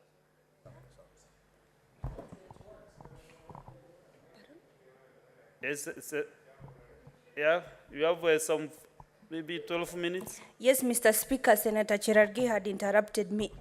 Sorry. Mr. Speaker, there is a reason why some counties are marginalized. And when you call a county marginalized, and being a marginalized minority county, we know where the shoe pinches. The entire north is affected by lack of equality in this country. Because, Mr. Speaker, if you look at our road infrastructure in the north, we do not have sufficient roads.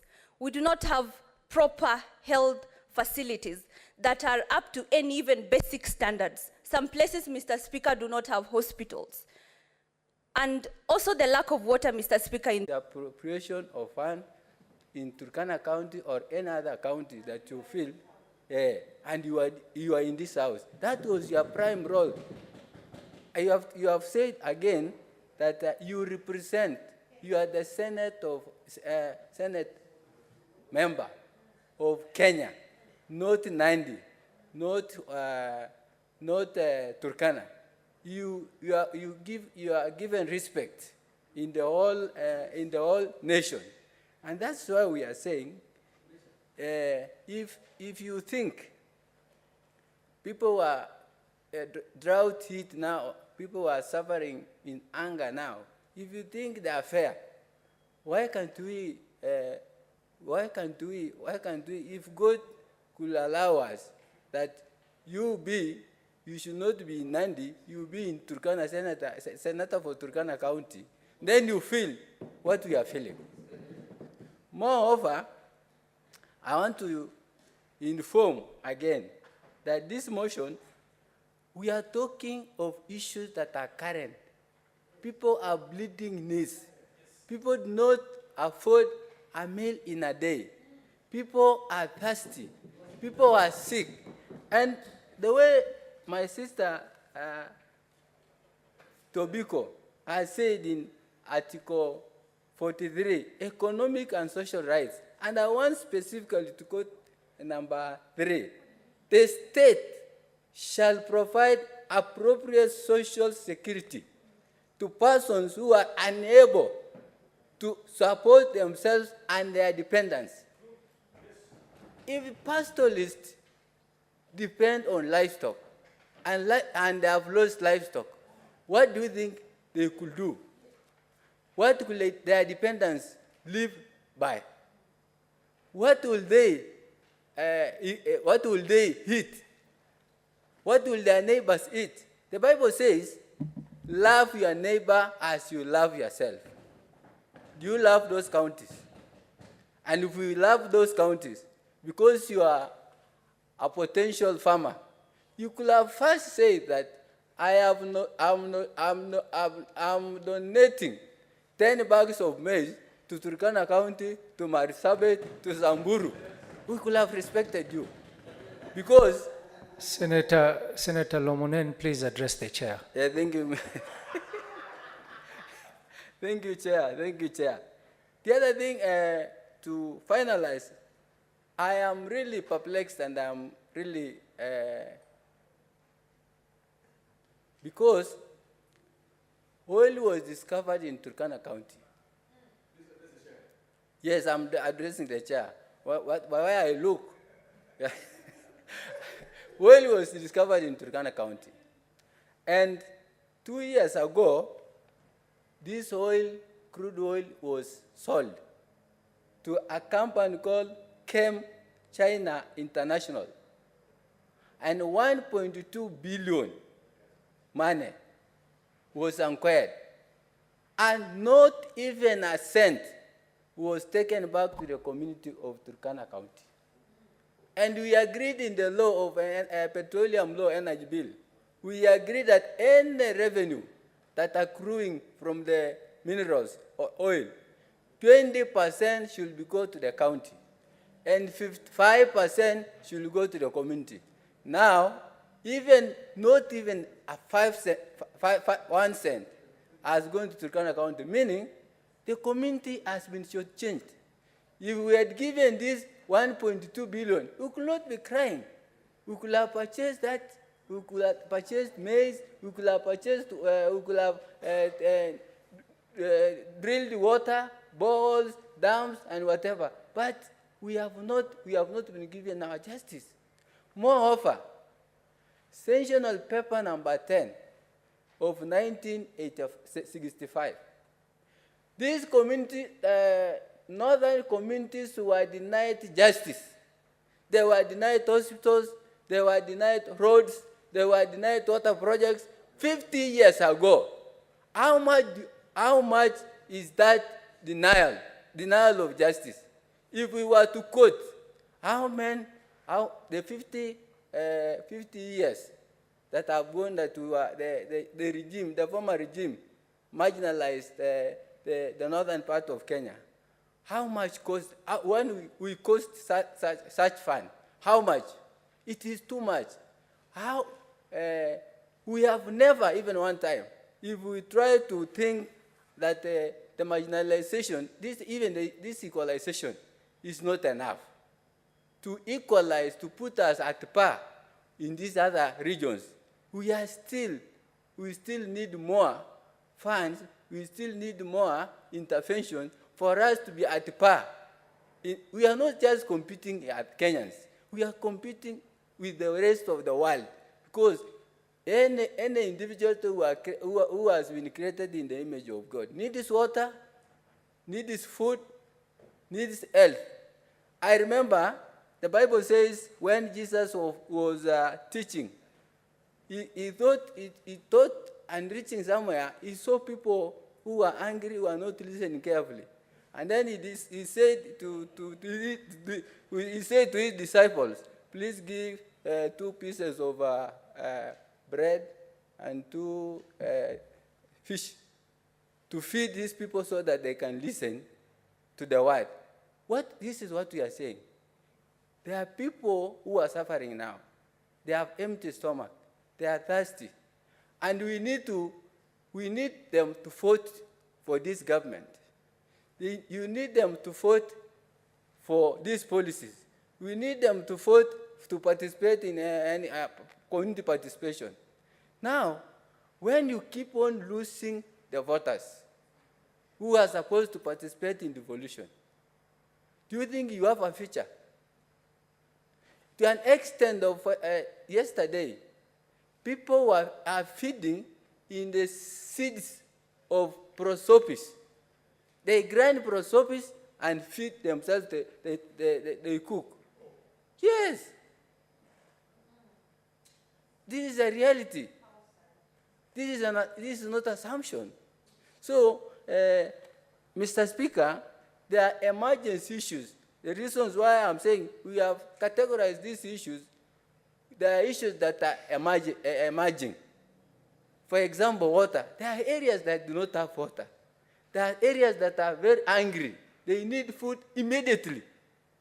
Whatever the president provided this relief food, it was not enough. So finally, Mr. Speaker, I want to say, to request my president, Article 58. Article 58 say, Mr. Speaker, Article 58 say, a state of emergency. A state of emergency may be declared only under Article 132(4)(d), which talks the roles of the president. 132(4).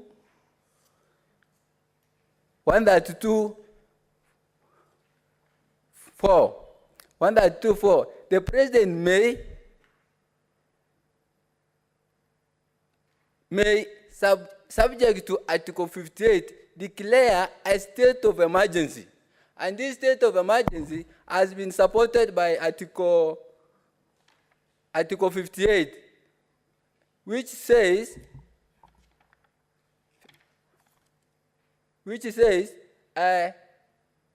a state of emergency may be declared only under Article 124(d), and only when the state is threatened by war, invasion, general insurrection, disorder, and natural disaster or other public emergency.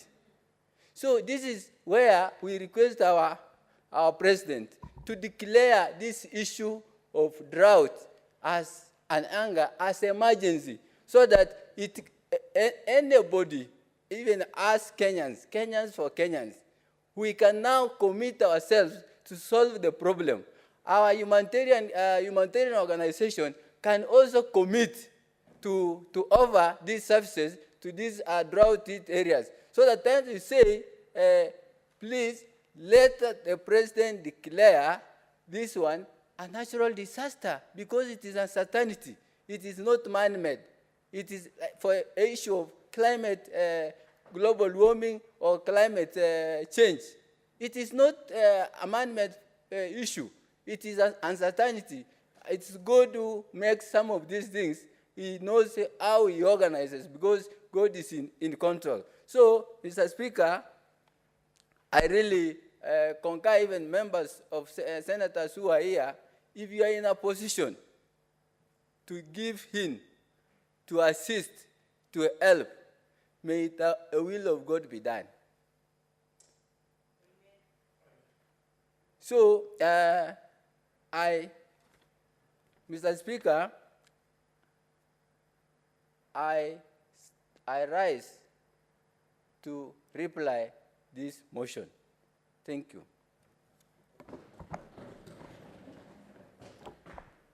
Thank you, Senator.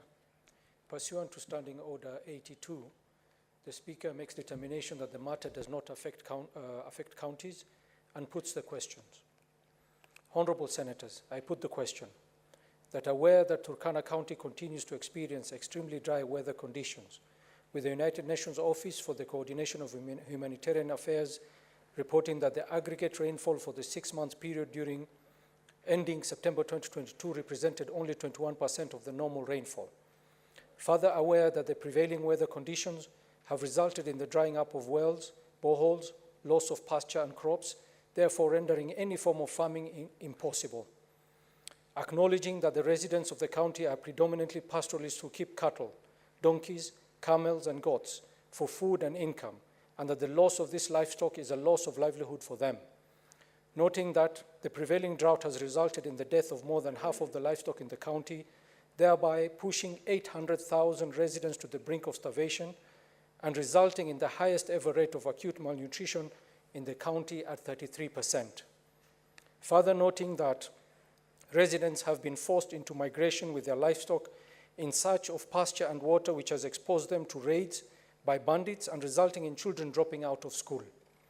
Concerned that droughts have been recorded in the county since 1960s and that the frequency of their occurrence has progressively increased, with drought in the county becoming a yearly phenomenon.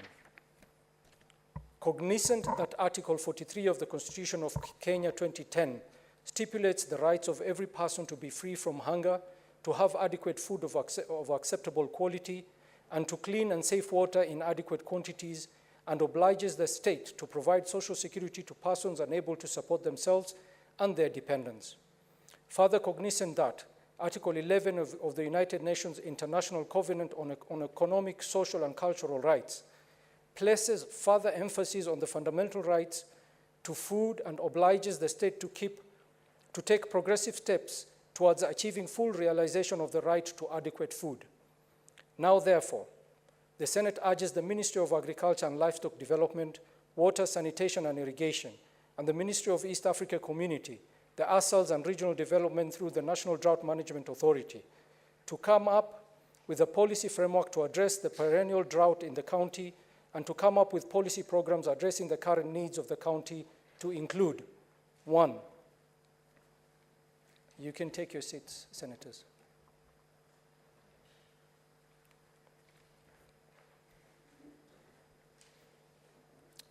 To include, 1, a rollout of rapid response initiative program of providing foodstuffs to the affected residents of the county to address immediate critical needs.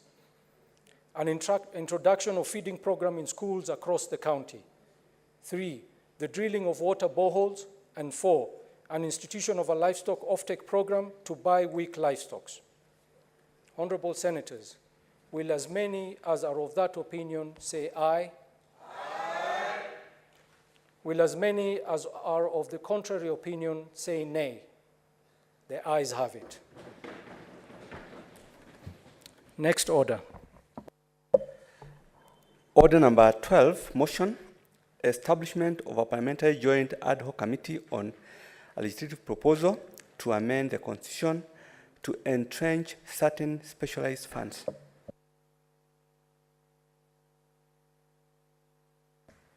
Thank you, Mr. Speaker. Mr. Speaker, before I move the motion, allow me to invite the chair to to guide me. Mr. Speaker, this is a very long motion to read. Our procedure is that we must read a motion when you're moving it. And I've just given notice, the House is aware of it. Is it okay if I can just say, as read, so that then within the next 2 minutes I have finished, he has supported me, we vote, so as to allow the adjournment motion to have time. Mr. Speaker, guide me.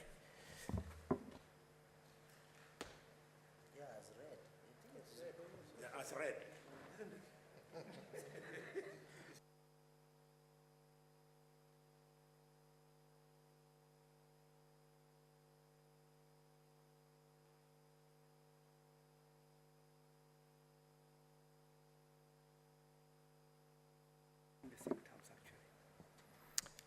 Senator Majority Whip, having looked at the motion, it is not that very long to read. It's quite similar length to the one I just read. So, and the requirement is that when it's tabled, it has to be read as it is. So please proceed. Thank you, Mr. Speaker, for the guidance. And Mr. Speaker, I rise to move the motion for establishment of the Parliamentary Joint Ad Hoc Committee on a legislative proposal to amend the Constitution to entrench certain specialized funds. Mr. Speaker, that acknowledging the resolution of the National Assembly on the establishment of this ad hoc committee on a legislative proposal to amend the Constitution to entrench certain specialized funds, transmitted as a message seeking concurrence of this Senate, recognizing that the need for a bicameral approach on the proposal prior to publication of the relevant bill, and acknowledging that the subject matter of the legislative proposal is premised on the mandate of Parliament under Article 256 of the Constitution on the amendment of the Constitution by parliamentary initiative.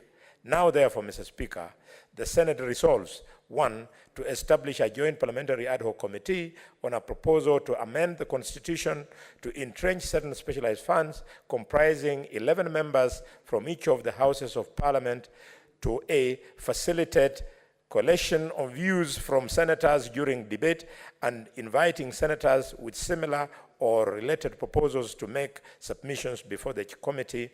B, invite, engage with and consider submissions from stakeholders and relevant constitutional and statutory bodies with a law reform mandate, including the Attorney General and the commissions on independent officers established under Chapter 15 of the Constitution. And C, Mr. Speaker, in consultation with the sponsors, attempt to develop and recommend a harmonized version of the proposal arising from the submissions received, and D, report to the Houses of the Parliament within 90 days to enable the speakers to make a decision and give direction on whether or not the legislative proposal is to be published into a bill or not to be proceeded with.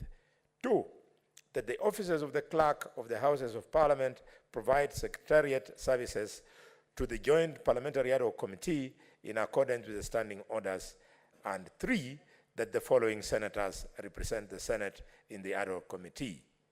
Senators Wakili Hilary Kiprotich Sigei MP, Rafael Chimera MP, Veronica Duati MP, Samson Cherarkei MP, William Kiror MP, Danson Mungatana MP, Hamida Kibwana MP, Fatuma Dulo MP, Andrew Omutata MP, Catherine Moyeka MP, Eric Mogeni MP, Paul Thangwa MP, and Senator Tom Odhiambo Ojienda MP.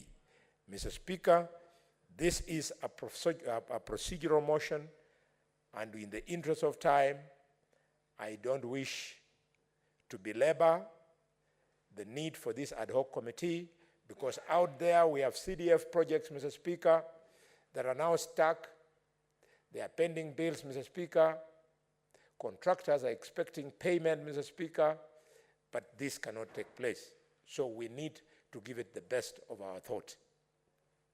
2, Mr. Speaker, the issue of the Senate Oversight Fund is critical because we are losing more money when the oversight role of Senate is not properly powered by sufficient funds. With those many remarks, Mr. Speaker, I move and invite the deputy leader of the deputy minority whip to second my motion. Thank you, Mr. Speaker. The deputy minority Sorry, deputy majority. Sorry, he has stepped out. I therefore ask Senator Cherarkei from Nandi to second my motion. Thank you, Mr. Speaker.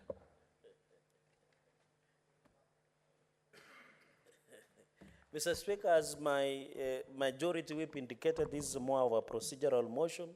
I want to say only 2 things. One, the amendment of Mr. Speaker, this ad hoc committee that has been requested, I'm happy that for the first time we appear to be concurrent. You remember in the several sessions, because of our sibling rivalry between the Senate and the National Assembly, we have not been working together to ensure we maximize, Mr. Speaker, our collective legislative role. So I commend the National Assembly for ensuring that the ad hoc committee involves both the Senate and the National Assembly. Second, Mr. Speaker, the amendment of the Constitution is a going concern. There will always be proposals, and Article 256 talks about amendment by parliamentary initiative, Mr. Speaker, and Article 257 talks about amendment by popular initiative, Mr. Speaker. And Kenyans should be aware that the amendment of the Constitution as provided by Article 255, there is a specific, Mr. Speaker, of when it can be amended through a parliamentary initiative and through a popular initiative. Mr. Speaker, you cannot amend this Constitution through parliamentary initiative on the issue of supremacy of this Constitution, the territory of Kenya, sovereignty of the people, the national values and principles of governance, the Bill of Rights, the term of office of the President, the independence of judiciary and the commission and independent officers to which Chapter 15 applies, the functions of Parliament, the objects and principles and structure of devolved government, and the provisions of this chapter. So, Mr. Speaker, these are specific chapters of the Constitution that you cannot amend through parliamentary initiative. Parliamentary initiative is what we are trying to do to entrench. We cannot underestimate the importance of CDF, Mr. Speaker. Although I've seen new developments by the advice from Attorney General J.B. Muturi, who has directed that the decision of the Supreme Court did not affect the release of CDF money, and I've seen that he has advised the National Treasury to release a tranche of 2 billion per week, Mr. Speaker, to the CDF so that our children who depend on bursary, development in schools, and I know Senator Cheptumo used to serve as Member of Parliament of Baringo North and therefore is well versed with issues of CDF. So there is a new development by the Attorney General of the Republic of Kenya, Justin Muturi, that the law or the interpretation of the Supreme Court did not affect in any way the release of CDF money. And I agree that Senate needs to be robust, Mr. Speaker, in terms of its oversight role. We need to entrench ourselves, Mr. Speaker. We have been having push and pull today over the role of the Senate in terms of ensuring that we account the money that we disperse to the counties, Mr. Speaker. There is nothing to show for it. But how do we facilitate and ensure senators are able to do social audits, forensic audits, project inspections, by only ensuring that we are properly facilitated. And therefore, Mr. Speaker, I agree that this ad hoc committee will provide direction. We'll listen, Mr. Speaker. As a member of this ad hoc committee, we'll listen to all stakeholders. We will do our job as provided by Article 118 on public participation of Parliament to ensure all Kenyans can give their views, Mr. Speaker, and therefore amendment through parliamentary initiative. I think this is one of the bipartisan, and I appeal to both minority and majority side. Let us come together, pass this amendment, amend the Constitution, and trade these specialized funds in terms of CDF and the funds that are meant for Senate for oversight, Mr. Speaker. Mr. Speaker, with those many remarks and in the interest of time, I therefore beg to second this motion, Mr. Speaker.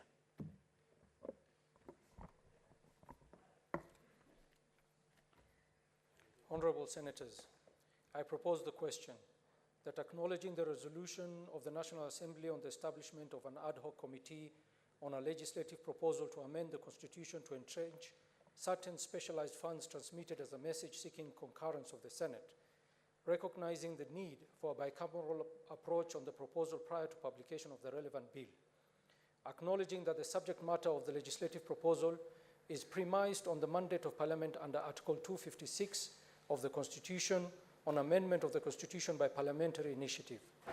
Now, therefore, the Senate resolves, 1, to establish a joint parliamentary ad hoc committee on a proposal to amend the Constitution to entrench certain specialized funds comprising 11 members from each of the Houses of Parliament. 2, A, facilitate collation of views from senators during debate and inviting senators with similar or related proposal to make submissions before the committee. B, invite, engage with, and consider submissions from stakeholders and relevant constitutional statutory bodies with a law reform mandate, including the Attorney General and the commissions of independent offices established under Chapter 15 of the Constitution. C, in consultation with the sponsors, attempt to develop and recommend a harmonized version of the proposal arising from the submissions received.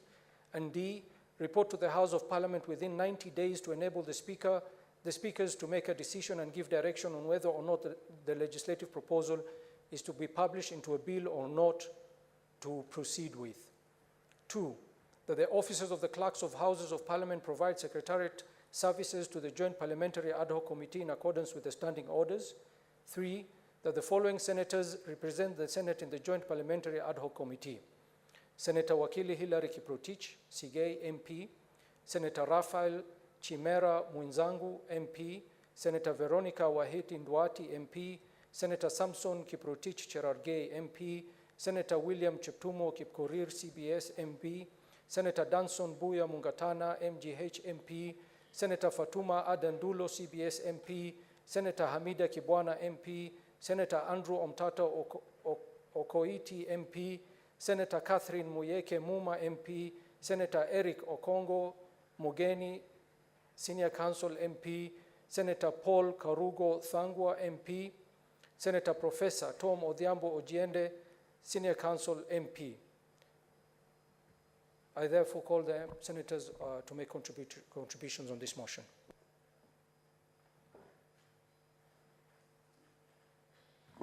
Senator Cheptumbo.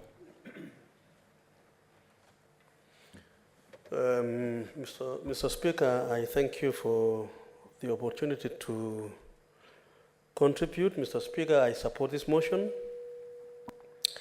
And Mr. Speaker, the motion is very clear as to the foundation why this ad hoc committee of the two houses is established. Mr. Speaker, the special funds, the CDF, for example, Mr. Speaker, has played a very critical role in the development of our country. Mr. Speaker, I served in National Assembly as member of Baringo North for 3 terms. And Mr. Speaker, what we were able to achieve as a constituency for those 15 years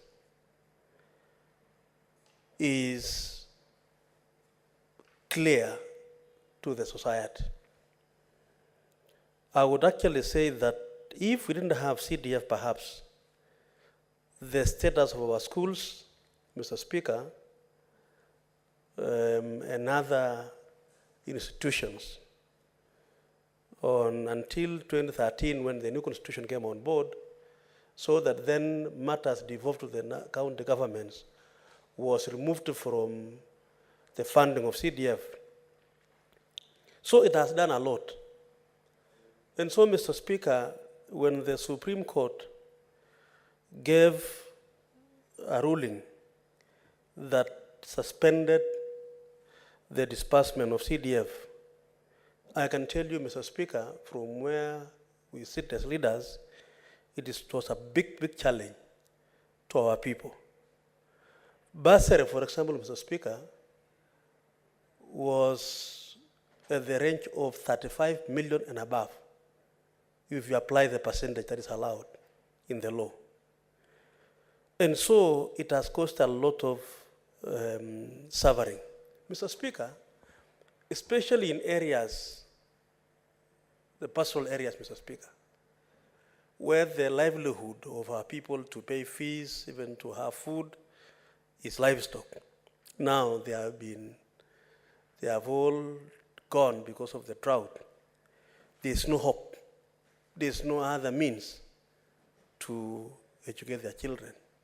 And the bursary through the CDF, Mr. Speaker, was really key source of school fees. So, Mr. Speaker, there is a serious justification to really ensure that CDF continues to be applied. Not to mention, Mr. Speaker, this House. Mr. Speaker, you are given power under the Constitution to oversight, together with the county assemblies, on the expenditure of the resources allocated to the county assembly, the county governments. But you have no means of being able to do so, Mr. Speaker. Some counties, like the one I come from, or even where you come from, Mr. Speaker, are so fast. Kitui, for example, and many other counties, we are unable, Mr. Speaker, to execute our function under the Constitution of oversighting the usage, the application of the resources that is given to the county governments. And when you look at even the other issue, Mr. Speaker, the other specialized funds, like the one for the women reps and so on, all this, Mr. Speaker, in totality goes a long way in improving the well-being of our people and enabling us to follow, as Honorable Galwal said, so that we are able to execute our function in oversighting. So, Mr. Speaker, I support this. Mr. Speaker, I am happy also the way this motion is drafted, because it will not be the views of the few senators forming this committee. We are receiving views. We invite, we engage, consider submissions from stakeholders, relevant constitutional, statutory bodies, even the law reform, and including the Attorney General. Now he has given some direction in terms of release of CDF funds. We would like to hear from the Attorney General himself before this committee to tell us the legal foundation of how he was able even to allow that. Meaning, he's done his work well and is able to advise Treasury to release the money. Mr. Speaker, this is the fulfillment of Article 118. Public participation now, Mr. Speaker, is not optional. We have to allow Kenyans, we have to allow stakeholders, interested parties to come before this committee and give their views. Mr. Speaker, if you look at the membership of this committee from Senate, I want to say that, Mr. Speaker, some of them have legal minds. We have somebody like Andrew Omtata Okoiti, who has been very instrumental in filing petitions on public interest matters, and I'm happy he's a member here. And most of the members here will definitely add value to this as we go out to speak to our people. So, Mr. Speaker, I just want to say that it is indeed important. Mr. Speaker, over the years, we have had some bit of conflict between the two houses. When we say we are upper house, the other house says we are not. And so there has been that confusion. Today, Mr. Speaker, when I see the establishment of an ad hoc committee from the two houses, I think it is setting the right standard. So that from now henceforth, Mr. Speaker, we should not look at each other as different houses with suspicion. We should realize that under the Constitution, Article 95, Article 96, we have equal mandate to serve our people in this house. So, Mr. Speaker, I want to support and plead with members that let us pass this so that then we join. I'm sure the other side have already approved the members. We do this at the side so that within the 90 days, we are able to come back to the House with a report and move forward. I support, Mr. Speaker. Thank you, Senator. Senator Wamatinga. Thank you very much, Mr. Speaker. I also rise to support. Looking at the composition of the members, I have no doubt, Mr. Speaker, sir, that they have what it takes to do the mandate that has been given to them as in the ad hoc committee. Mr. Speaker, sir, I also happened to serve for 5 years as the chairman of the CDF Madera constituency when the current deputy president was the member of parliament. And I saw, as Mr. Speaker, sir, we were able to change all the 75 primary schools in Madera constituency. We were able to improve the security, the housing of the chiefs and the sub-chiefs, and we were also able to do impactful development and infrastructure development projects for the people of Madera. I do therefore feel, Mr. Speaker, sir, that the CDF fund is one of the most impactful funds that the government has been able to get to the people down there at Mashinani. Mr. Speaker, sir, I am also alive to the fact that the role of the Senate is to oversight the execution of the works in at the county level. However, Mr. Speaker, sir, we in the past, the Senate has been left with the role of doing post-mortem of what has been done by the governors and either okaying it or saying it was done wrongly.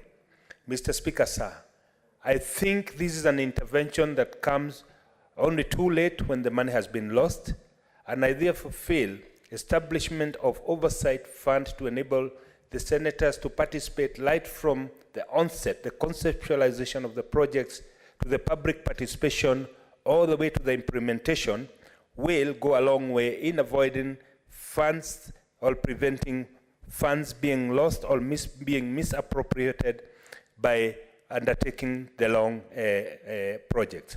I therefore feel this is also very, very important.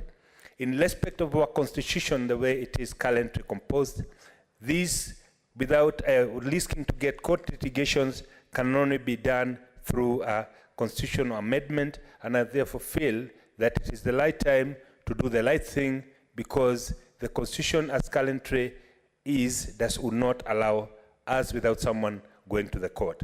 I therefore stand to support, and I think this is a good move, that the fact that both houses, both the National Assembly and the Senate, are working together in ad hoc committee is a good move, and moving forward, this should be the spirit so that we do not have a push back and forth. We'll be working on it and executing it and fulfilling the mandate that the people of Kenya gave us to represent them. Thank you, Mr. Speaker, sir. I support. Thank you, Senator. Senator Abbas Sheikh Mohammed.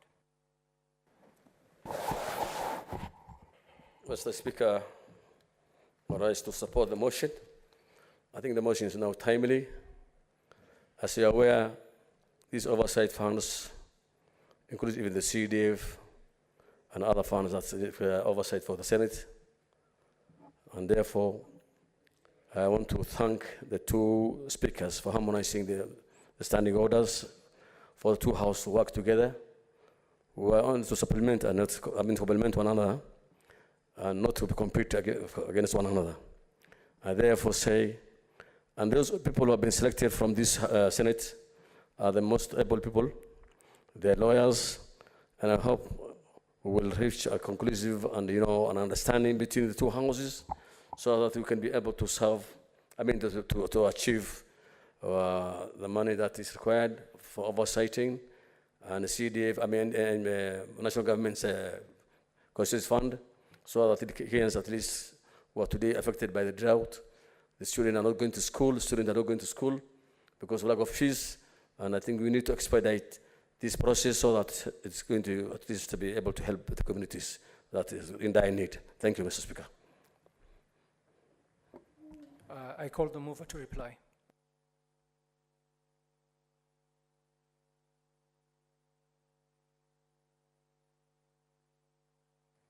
Thank you, Mr. Speaker. Mr. Speaker, I thank all distinguished senators for making the contribution they have just done, both in secondment and support of this motion. They have got only one word. I want to appeal to members of this ad hoc committee. We are not playing games with public funds. We are not attempting to mutilate the Constitution. We do not want to do work in futility. I therefore want to appeal to them to anticipate all legal loopholes that can be used by unscrupulous Kenyans who are keen on just things sticking in the courts all the time, to ensure that they do not give a window through which the courts can stop what we shall have passed. With those few remarks, Mr. Speaker, sir, I move.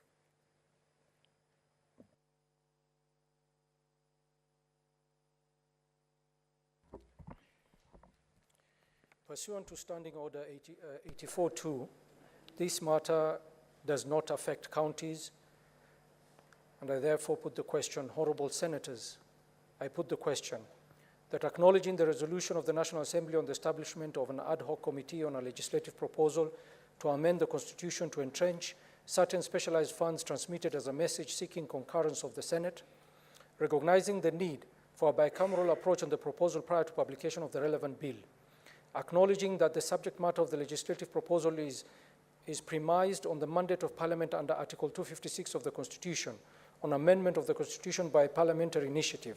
Now, therefore, the Senate resolves to establish a joint parliamentary ad hoc committee on a proposal to amend the Constitution to entrench certain specialized funds comprising 11 members from each of the Houses of the Parliament to A, facilitate collation of views from senators during debate and inviting senators with similar or relevant proposals to make their submissions before the committee. B, invite, engage with and consider submissions from stakeholders and relevant constitutional statutory bodies with a law reform mandate, including the Attorney General and the commissions and independent offices established under Chapter 15 of the Constitution.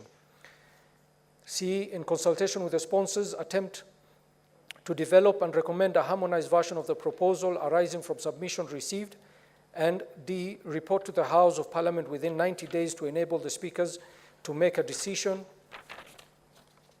and give direction on whether or not the legislative proposal is to be published into a bill or not to proceed with.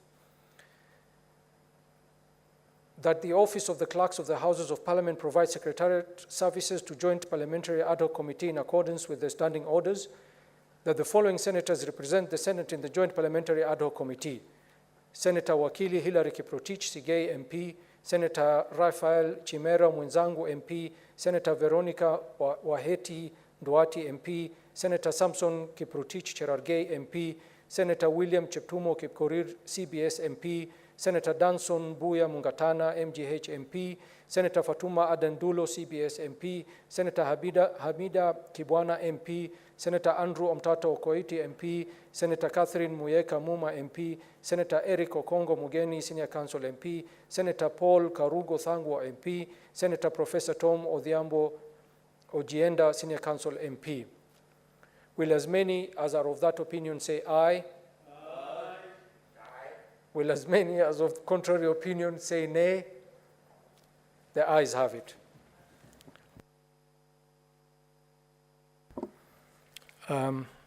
Senators, considering the time and in consultation with the leadership and the House Business Committee, we have decided to defer motion 13, motion 14, motion 15, and the movers of those motions will have to refile it when we come to the next session of Parliament. Next order. Order number 16, motion adjournment of the Senate.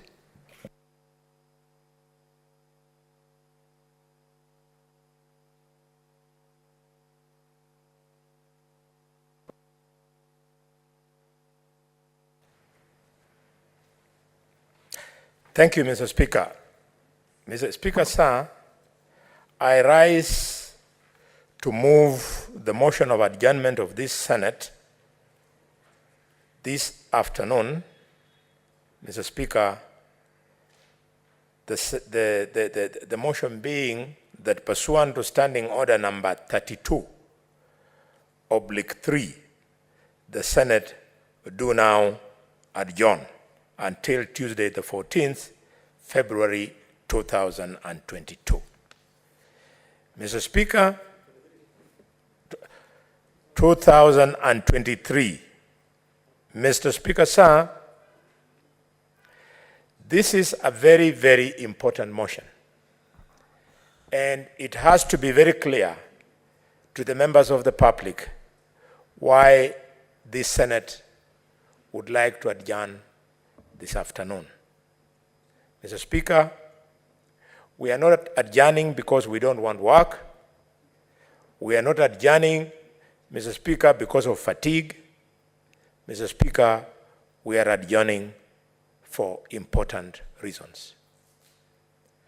Many members of this House will speak to those reasons, but if you may just allow me to mention but a few.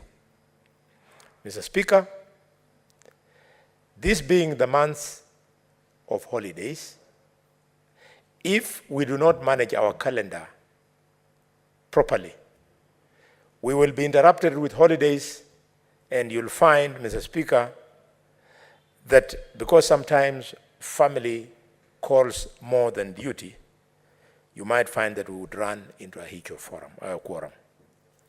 Two, Mr. Speaker, we respect our families, and therefore, national holidays, international holidays that fall this month, if we are not free to join family, then we don't want to build a strong nation. Strong nations are built on the unit of family. Mr. Speaker, as we speak, if you go to my home, Mr. Speaker, the children are back from school. Mr. Speaker, the ones who are at the university are soon closing. They are coming home. And there's no greater joy of a father than sitting with all those children when they are back home. Mr. Speaker, I therefore want to request members to support this motion for the sake of family. Secondly, Mr. Speaker, this House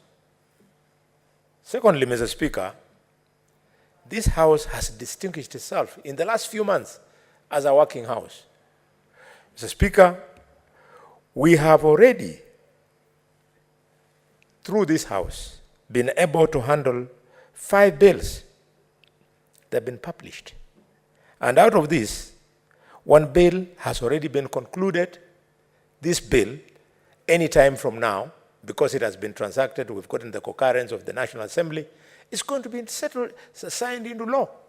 So we want to go back. Why is this bill that will be signed into law by the President important? It is releasing hundreds of millions to the counties in the form of additional allocations. In the case of Kakamega, Mr. Speaker, sir, we are going through this act to release in the next few days to Governor Barasa of Kakamega 892 million 90,692 shillings. Sorry, 690 shillings. Mr. Speaker, this is a lot of money. Because this is the first time I'm taking money to Governor Barasa. I want to be there, breathing down his neck, so that he knows that there is a new son of Kakamega who has come, who believes, Kakamega County, who believes in oversight. Mr. Speaker, I am going to support Barasa. We have already taken the money to him in record time. I want to be with him. I'll be taking tea at Barasa's place. If all is going well, it will go well. And if anything goes wrong, I should be forgiven if I resort to my bullfighting tactics. Mr. Speaker, already in this short time, we have received so many statements. In fact, I have never seen such a number of statements, a leader of the minority. 83 senators have risen up and raised matters of grave national importance through statements. And we have transacted. These statements are being worked on, and we look forward to reasonable answers. And because we don't want to rush government never goes to holiday. As we are on holiday doing the other work, we will give government time to process our statements. Mr. Speaker, sir, we've done so well. We deserve a pat on the shoulder. By way of motions, we've done 38 motions already in this short time. What an impressive performance by this Senate, Mr. Speaker. The long and short of it is that I have demonstrated that we are not fatigued, but we are up to the task. We want to go and give system time to reconcile with our very fast pace, so that we move together with the departments of government. Finally, but not least, Mr. Speaker, I want to use this opportunity as we go on recess to go and tell the people of my region and the people of Kakamega County in particular, in fact, 3 critical things. The first one is that even today, I met Professor Munavu, the chairman of the Federal Committee on reviewing our syllabus. And I told him at State House this morning, he was there with his team, I told him that no to CBC. CBC is going to create a social divide in this country. We who are able to pay for our bills, our children will go through public schools, private schools. But the poor, if children in Kakamega normally drop out of school because in 1 year, the mother, the father, they are unable to buy uniform worth 500, 600 shillings. How about CBC, where you do shopping of 12,000 shillings at the beginning of the term? This is going to stop the worldwide principle that education is a social equalizer. Education under CBC will never be a social equalizer. CBC is attempting to take 10-year-old children into boarding school where they'll be in the same compound with boys who are aged 17, 18 years old. It cannot work. Mr. Speaker, CBC is attempting to go and retrain teachers. A teacher aged 55 years old is being told, go back to school, and the same teacher has got 5 children aged between 20 and 25 waiting to go to TTC. Who will sponsor them? CBC, Mr. Speaker, sir, has eroded the spirit of free primary education that was rolled out by President Mwai Kibaki and the late Michael Kijana Wamalwa, his vice president. We must say no to CBC. The second thing I want to discuss with the people of Kakamega is the Innovative Hustlers Fund. Mr. Speaker, we want to encourage our people to take it up. Hustlers Fund is important. I have seen laughable things on social media where some rich people are asking, what can you do with a loan of 500 shillings? What can you do with a loan? What can you do to repay a loan of 20,000 in 2 weeks? Mr. Speaker, I want to go and tell our people that we go into celebration, we take a mark of busa in celebration. Because at Lubao market, when Geoffrey Abuna, one of the youth in Marinya, will go to Lubao market, or Tom Makaya, a youth at Marinya, goes to Lubao market, he will ask for 20,000. They'll fall on the phone instantaneously. And at Lubao market, he'll buy cheap cattle from Nandi. They come there every Thursday. He'll buy a cow for 20,000. And the following day, he will drive the cow to the next market at Malimere, and the one he bought for 20,000, he'll sell it for 22,000. In one day, Abuna will have made 2,000 shillings. So instead of having nothing, Abuna on day 2 will be having 22,000 shillings.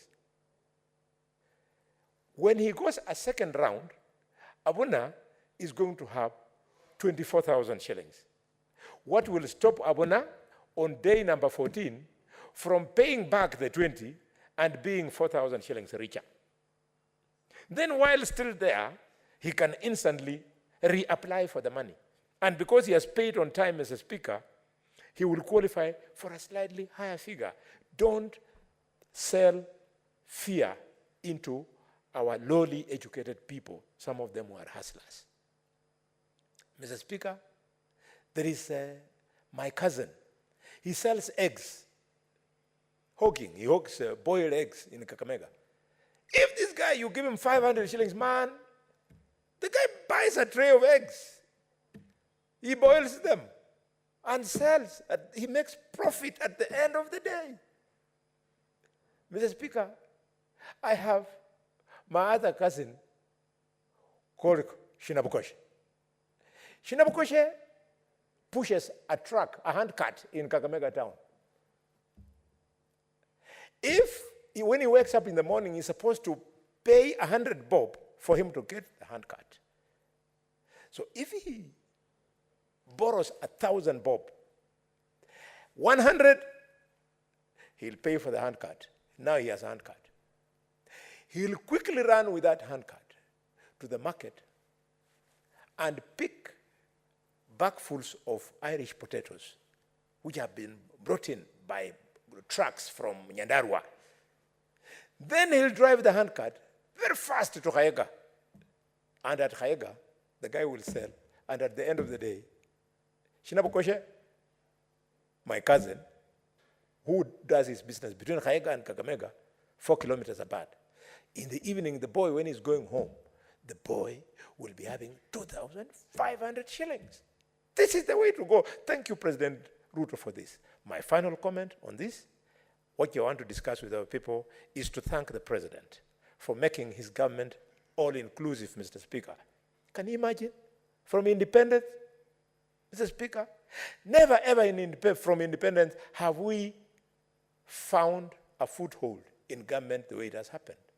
Mr. Speaker, my region, the chief secretary, the chief cabinet secretary from my region, the Speaker of the National Assembly from my region, Susan Nakumija, Minister from my region, Mr. Speaker, Ababu Namwamba, Minister from my region, Mr. Speaker, Susan Mangeni from my region, PS, Dr. Beatrice Nyangala from Kakamega, PS, James Muhati from Kakamega, PS, Mr. Speaker, Dr. Juma Mukhwana from my region, PS. Mr. Speaker, Professor Edward Kisiangani from my region, PS. Mr. Speaker, Madam Hadija Nganyi from my region, Commissioner for Revenue Allocation. We want to go home and celebrate with our people. Now we have a president who knows that we exist. And not to forget my own friends with whom I've worked for 6 years. In fact, the late Chogwe, the first Speaker of the Senate of Kenya, from the great people of Michiganda, he danced in his grave. His bones cracked like this when he saw a man from the Michiganda become the fourth Speaker of the Senate of Kenya. We have never had such an inclusion. I don't understand what Justice Matayo is still doing in the opposition with all this affirmative action. Krifi, Speaker. Krifi, Jumwa, Minister. Krifi, you should run. You'd run and come to the government side. Mr. Speaker, because it's not Murife don't run. He wants to run. With all those remarks, I move and invite... What is your point of order, Senator Mazayo?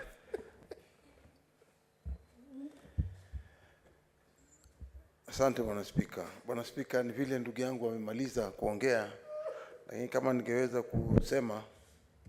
kusema katika uwanja wa siasa kila mtu ana majukumu ya kuchagua pale anataka. Lakini kama unaongea ukipewa nafasi ya kuongea hapa, si uwanja wa kuanza kutongozana hapa na kuitana kuambia kuja pande hii. Mimi nafikiria niko vyema kabisa na niko sawa kabisa nikiwa upande huu wa upinzani, upande wa Baba Raila Amolo Odinga. Asante. Senator Majority Whip, who is seconding your motion?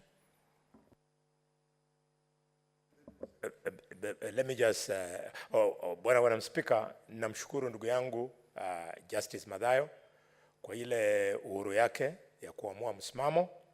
Sina shaka nayo, lakini nakuomba kwamba ujue wale ambao walikutangulia, na ndio sisi tumekuwa huko, tutajaribu ni sambamba na kuoa mwanamwali ambaye ni tasa. Mr. Speaker, ninamuomba bwana mheshimiwa Senator wa Baringo aje niunge mkono. Thank you, Mr. Speaker.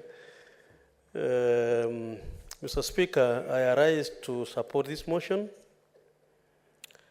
And Mr. Speaker, this is my first term in this House. And we've been here, Mr. Speaker, for close to 3 months now.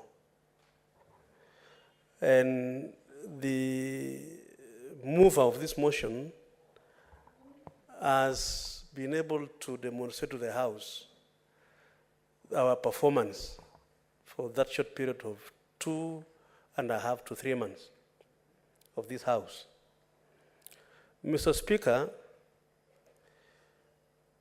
prior to the new Constitution, 2010,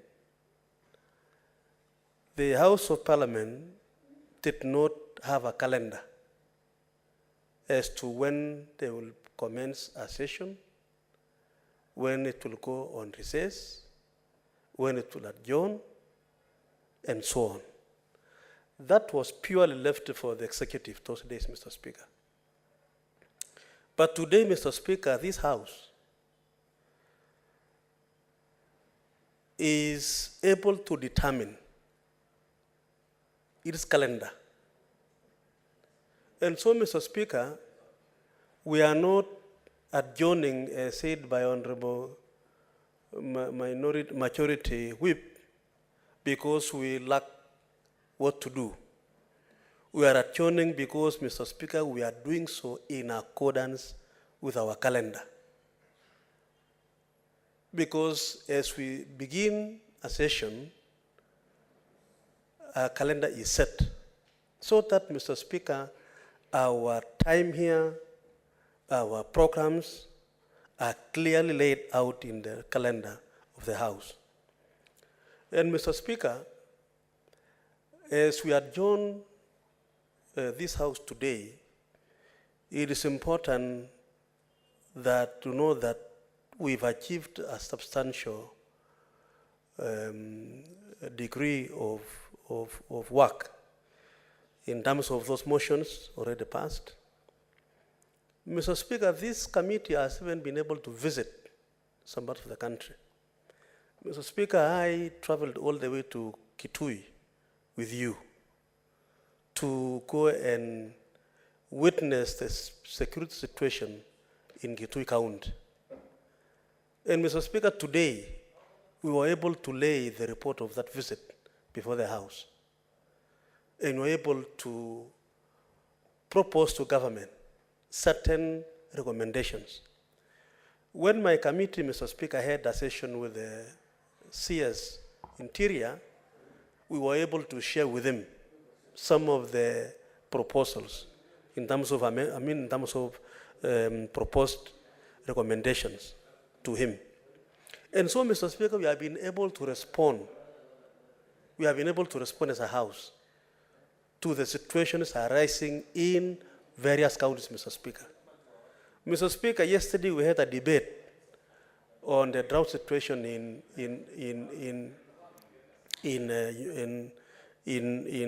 Turkana. We were able to discuss the issue about the LAPSET project. So, Mr. Speaker, in those 3 months, I think this House, Mr. Speaker, has been able to demonstrate its ability to deal with matters touching on our people. Mr. Speaker, as said again by the mover, already we passed the additional revenue to our counties. Mr. Speaker, a county like Baringo will receive about 6 billion Kenya shillings. That is not enough, Mr. Speaker, to deal with the challenges we have in Baringo in terms of health, in terms of ECD classes, in terms of matters of water and so on. So this House, before it proceeds on recess, Mr. Speaker, has been able to pass additional revenue to our counties.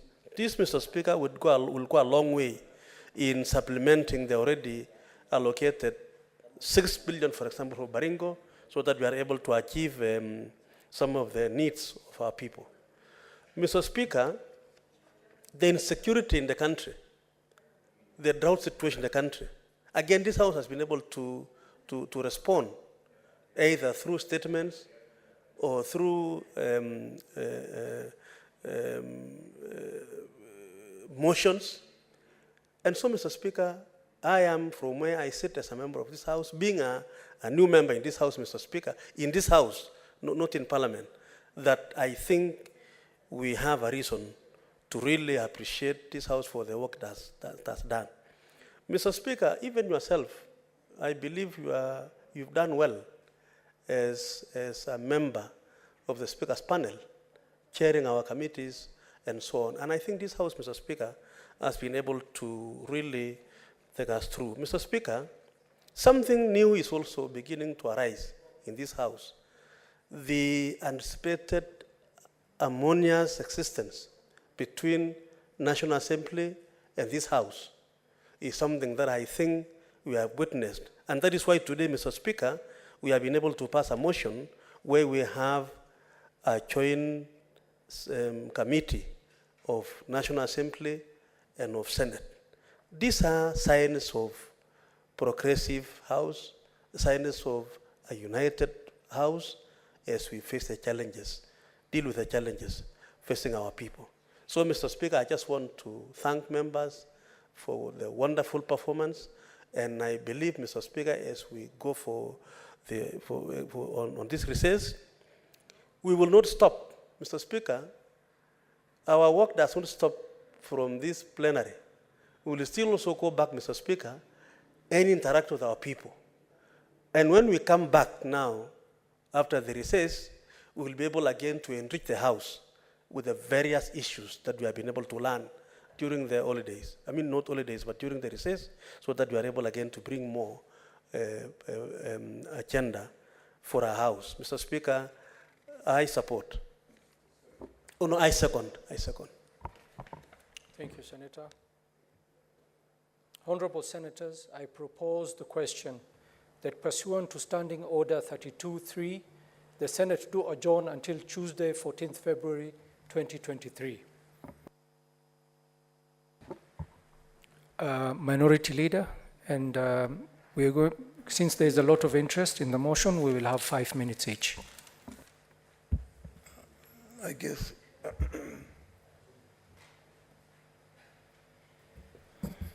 Asante Bwana Spika. Bwana Spika, mimi kama kiongozi ningeomba nipewe muda kidogo, hata nikizidisha dakika 5 itakuwa kama dakika 6, 7, 8. Bwana Spika, asante sana kwa kunipa nafasi hii. Ndugu yangu Cherargei anafurahi sana. Sijui ametoka huko kwenye vinywaji ama namna gani.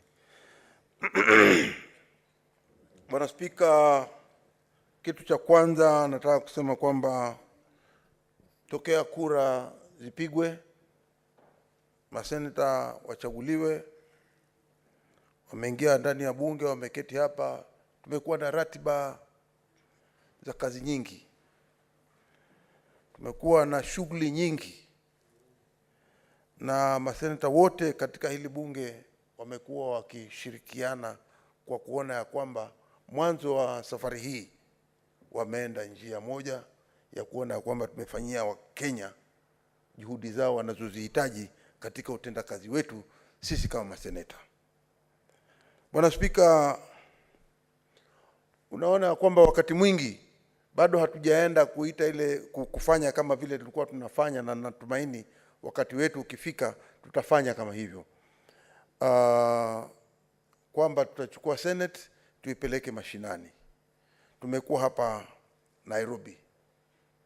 Kwa hiyo ingekuwa kitu kizuri Bwana Spika kwamba wakati tutaporudi itapatia nafasi ya kwenda mashinani, kwamba bunge letu la Senate likaweze kujulikana huko mashinani kwamba tunafanya kazi gani. Kwa hivi sasa Bwana Spika, ni wakati umefika. Naona muda umekwenda karibu miezi 3, 4 tumekuwa hapa pamoja, na ni wakati wa kwenda mapumzikoni. Naunga mkono hoja hii ya kwenda mapumzikoni ili watu wakaketi na familia zao, wakae wakila Christmas, wakipata mwaka mpya wakiwa pamoja. Manake wengine wameondoka nyumbani na mpaka sasa bado hawajarudi miezi 3, 4.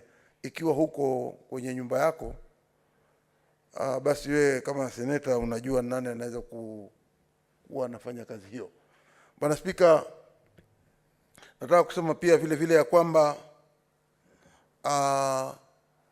serikali wakati tunaenda likizo, serikali izingatie sana kuona ya kwamba janga la njaa limetapakaa kila mahali katika Kenya. Lakini wale watu wanaoishi katika zile ardhi ambazo hazipati mazao ama mimea wamepigwa sana na mambo ya janga hili la njaa. Bwana Spika, ukiona kwamba mahali kama ikiwa imekithiri zaidi kwa hali kama Kilifi County, ambako serikali inatakana iweke mkazo zaidi, kama mahali kama Kilifi, mahali kama kule Garissa unakotoka, mahali kama Wajia, mahali kama Turkana, hayo ni maeneo ambayo yamekumbwa sana na baa la njaa. Na Spika, ikiwa tutakwenda kwa Krismasi, wengine wakiwa wanafurahi kwa Krismasi na wengine wanakufa na njaa, itakuwa sio nia njema ya kwamba serikali itaangalia watu wake wakifa. Ningeweka mkazo zaidi nikisema kwamba ni jukumu la serikali kuona kwamba hakuna Mkenya atapoteza maisha yake kwa sababu ya njaa ndani ya nchi yetu ya Kenya. Bwana Spika, umenipa muda wa kidogo, lakini nataka kujaliza zaidi nikisema ya kwamba polisi nao wakati wa holiday ama wakati wa likizo, tumekuwa tukiona wakati wote ukiwa kuna likizo kama ya Krismasi, mapolisi wanafurahikia sana kwa sababu ya kushika watu ambao wamechelewa ama kwenda kwenye vilabu kushika watu ovyo ovyo. Tunasema ya kwamba sasa ni wakati wa Kenya wafurahi kwa juhudi zao walizofanya mwaka mzima, na itakuwa jambo la kusikitisha ikiwa polisi watarejelea ule mfumo wao wa kushika watu pengine siku ya Ijumaa na kuachilia Jumatatu, ama kushika watu kiholela na kuwaambia watoe pesa. Hilo ni jambo la kusikitisha.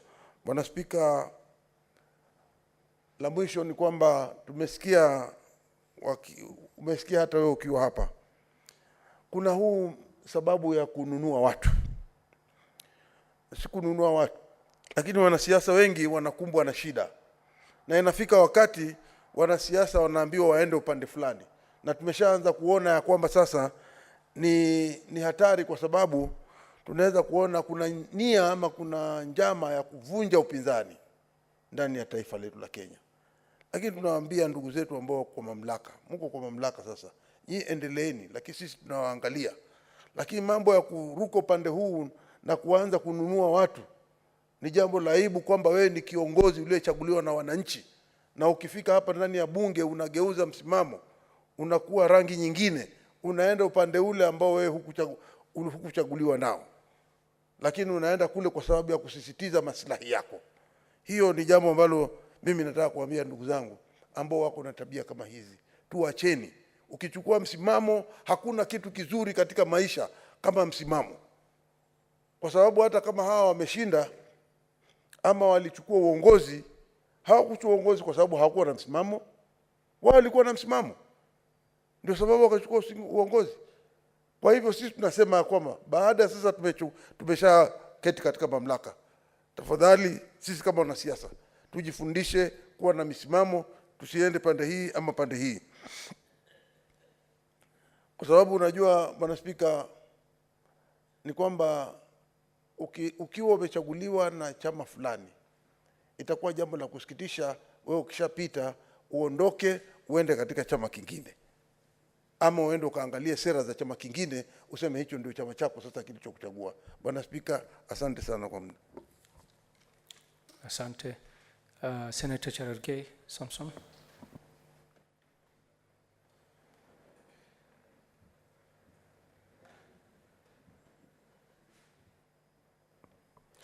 Thank you, Mr. Speaker. I rise to support this adjournment motion as per the tradition of the House. I think, Mr. Speaker, this was our first session post-election, and I want to begin by thanking Kenyans for conducting a peaceful election, even before, during, and after election. Secondly, I think for the new members, they continue to learn a lot in the House, and I think, Mr. Speaker, these are part of the calendar of the Senate and the Parliament as a whole.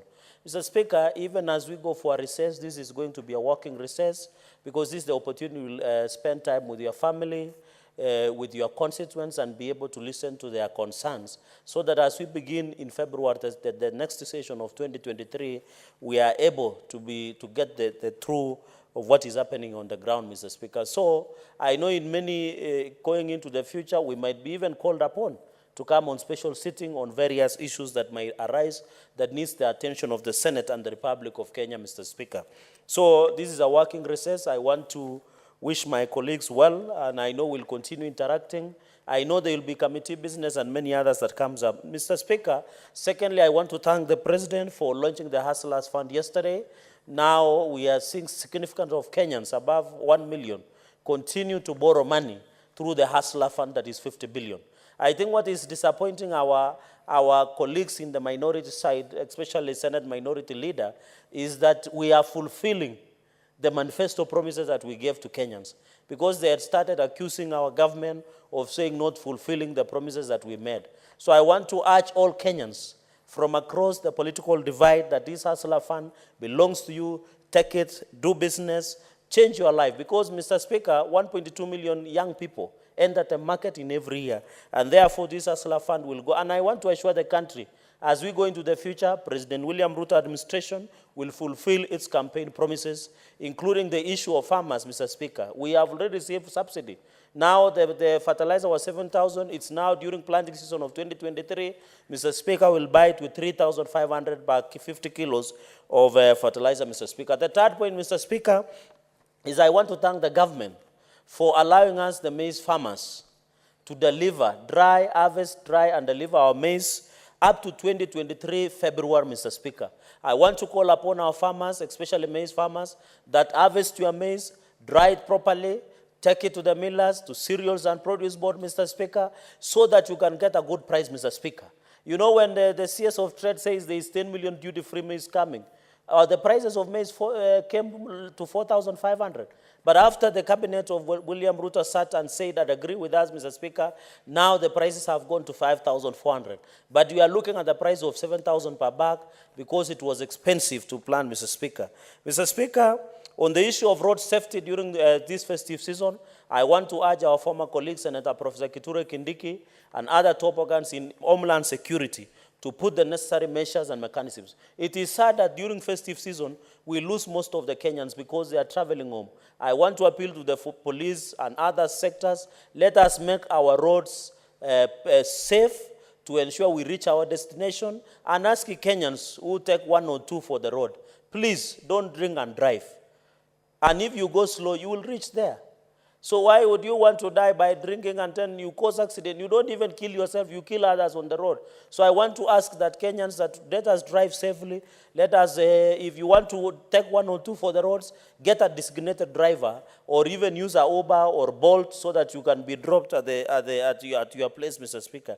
Mr. Speaker, and you know somebody say lightly, there are Kenyans who live abroad. This is the time they come back and they have been promising our girls that they will marry them. But now we will know. This is the season to know the truth, Mr. Speaker. Finally, I want to appeal to Kenyans as even as we go for post-COVID Christmas. I think this is the second Christmas where we have been allowed without restrictions to move across the country. Let us enjoy with our families, but also as we celebrate this festive season, kindly spare something for our brothers and sisters who are suffering because of hunger and famine across the country.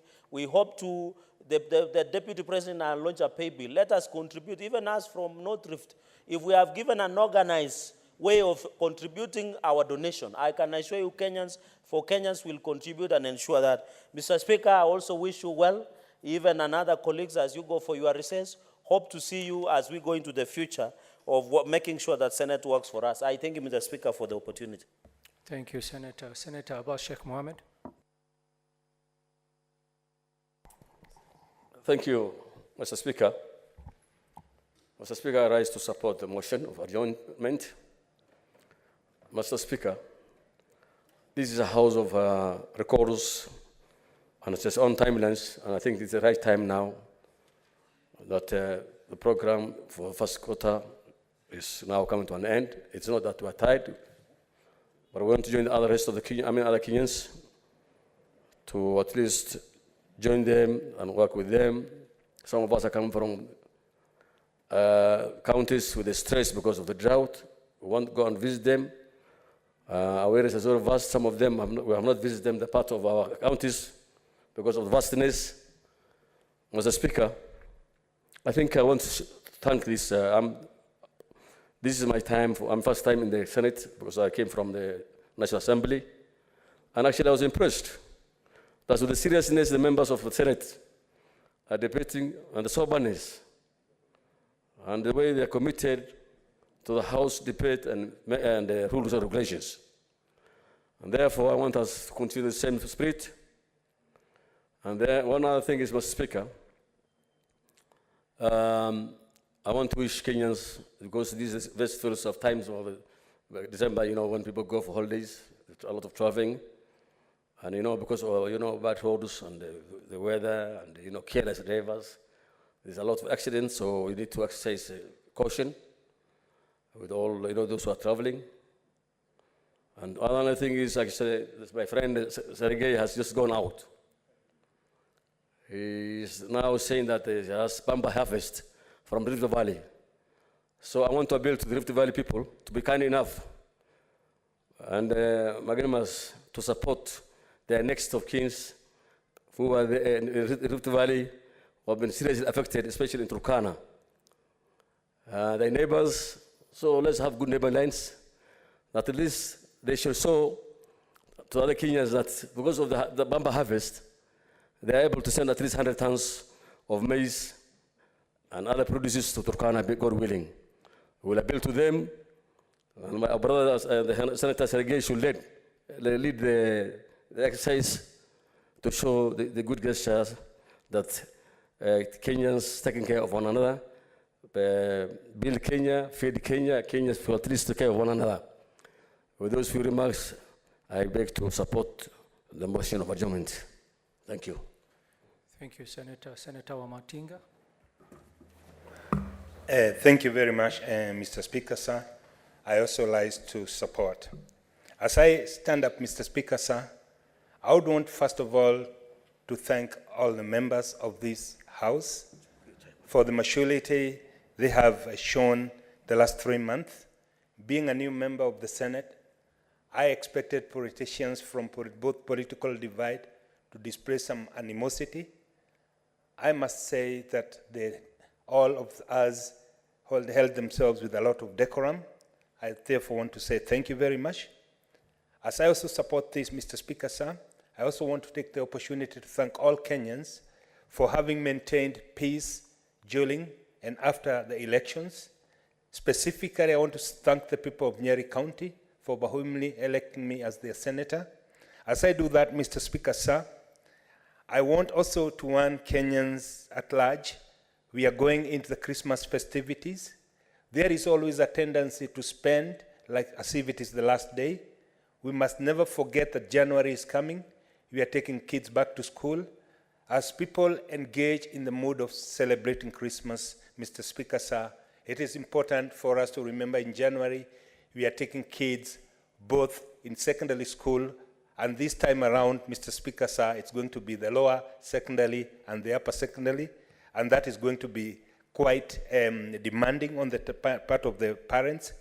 I therefore want to tell them to be very, very, very, very sparsome and to know that there is life after Christmas. Mr. Speaker, sir, I would also want to commend the chairs who sat on that chair. You've guided us, specifically the new members. I would want to thank the staff, the Parliamentary Service Commission. They have shown a lot of dedication towards guiding us into the right path. It would be not in order if I don't say that I've never seen Kenyans committed in showing other Kenyans the right way like I've seen with the Parliamentary Service Commission. And maybe we should deploy them elsewhere. They show people what service with the dedication means. And for that, I want to thank them. As I sit down, Mr. Speaker, sir, it is also important to say that the leadership of the House, both the minority and the majority, have also been very, very effective in conducting their business, the House business. I am very impressed the way we've been able to regulate the things we've been doing, right from the induction all the way to the motions, statements, and the House business that has been handled in the House. However, Mr. Speaker, sir, it is with a lot of disappointment that I've realized that the time dedicated to the committees is a little bit too short for the business that needs to be transacted. And I would wish that when people go to recess, they are around 1 or 2 weeks to finalize on the business committees so that as we reopen the House, we will have enough business in the House. I therefore want to say, Mr. Speaker, sir, it has been very exciting to be around. I'm looking forward to resuming in February. As we take this recess, Mr. Speaker, sir, it is time to engage with our constituents, with the people who elected us. It is the time to go and explain what the manifesto of Kenya Kwanza government has achieved so far. The excitement of the Hustlers Fund that was launched yesterday, Mr. Speaker, sir, gives us a lot of work to explain to people how to go about it, and maybe even discuss with the young ones what kind of business and what kind of ventures they can undertake so that they benefit from the ventures. I therefore support, Mr. Speaker. Thank you. Senator Gloria. Thank you, Mr. Speaker. I want to support the motion of adjourning the House, the business of the House. I want to say that perhaps as Kenyans, we have to try and focus on the wins. It has not been all doom and gloom this year. We have gone through an election year, we have come out peacefully, we have actually united the country even after the election. So I think we need to focus on the wins. We need to focus on the fact that finally we have a government that actually respects law and order. A government that decided that we are going to respect the processes within the judicial service and appointed the judges that were there. We also need to understand that there are some wins in terms of women being recognized and being, allowed to sit at the table. Look at the cabinet. Look at how many women we have there. Look at how many women we have even in the House leadership. It's not all doom and gloom. We are actually making progress towards the right direction. We also have to celebrate the fact that this country has actually now started dealing with politics of issues. When you look at the short period of time that the Kenya Kwanza government has been in place, we have gotten strategic partnerships, with the UK, with Korea, with US. So it's not all doom and gloom. And also, I think the biggest achievement and the celebration that we should be talking about, particularly this week, is the Hustler Fund. People said it's not doable. People said it is impossible to actually uplift the people at the bottom of the food chain. But we finally actually have the Hustler Fund. And I want to urge the Kenyans, as we go on this recess, to reflect on how we can actually try to be patriotic. It is time that we love our country. It is time that we try to push for development in this country. And you know what, Mr. Speaker? I want to thank our president for actually working and deciding that even after a highly an election year that was really, sensitive, he has chosen to work with every single party, everyone in this country, whichever political divide that you are in. And I want to say that, finally, when we come back, we should come back ready to legislate, to play oversight, but most importantly, we should come back ready to fight corruption with new energy and new spirit to place oversight on our counties so that we do not have, funds that are actually being misappropriated. We should come back ready to eradicate poverty and hunger, because it can be done through legislation, through pushing on policies and playing oversight on the counties to ensure that they are using the funds effectively. And I think we should come back ready to build this nation. It's not all about politics. We are actually elected and nominated to be change makers through this house, to be change makers through the positions that we hold. And so, Mr. Speaker, I'm looking forward to being in the house again. Being a new senator, I would say it's actually a very active and vibrant house, and I thank you for this time. Thank you, Senator. Senator Paris Tobiko. Thank you, Speaker.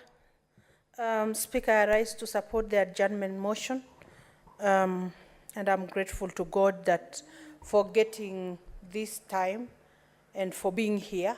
It's been an amazing 3 months at the Senate. I really thank God, and I thank my party, UDA, and my party leader that I found way into the 4th Senate of the 13th Parliament. And it's amazing. It's really amazing. It has been a time we have passed legislation, a time that we have seen diversity of this country, of the counties, and of the various regions of this country and their needs, their priorities, and their aspirations. And I thank my party that we are here. I thank the President for the Hustler Fund, particularly. And the most exciting thing about the Hustler Fund is that there are no committees, there are no boards. It's between you, your handset, and your faithfulness to repay the loan. And so I will urge young Kenyans, I will urge people of small businesses to take advantage of this fund. I am sure it's better than Fuliza and better than any other existing facility so far. And so I think this is good. I think also we've been able to pass motions in this House and statements. Particularly, I think for the last 3 months, we have been speaking about the drought that has affected more than half of this country. And we need to seriously, as we go on recess and be with our families, we all need on individual levels and collectively to address the issues of climate change.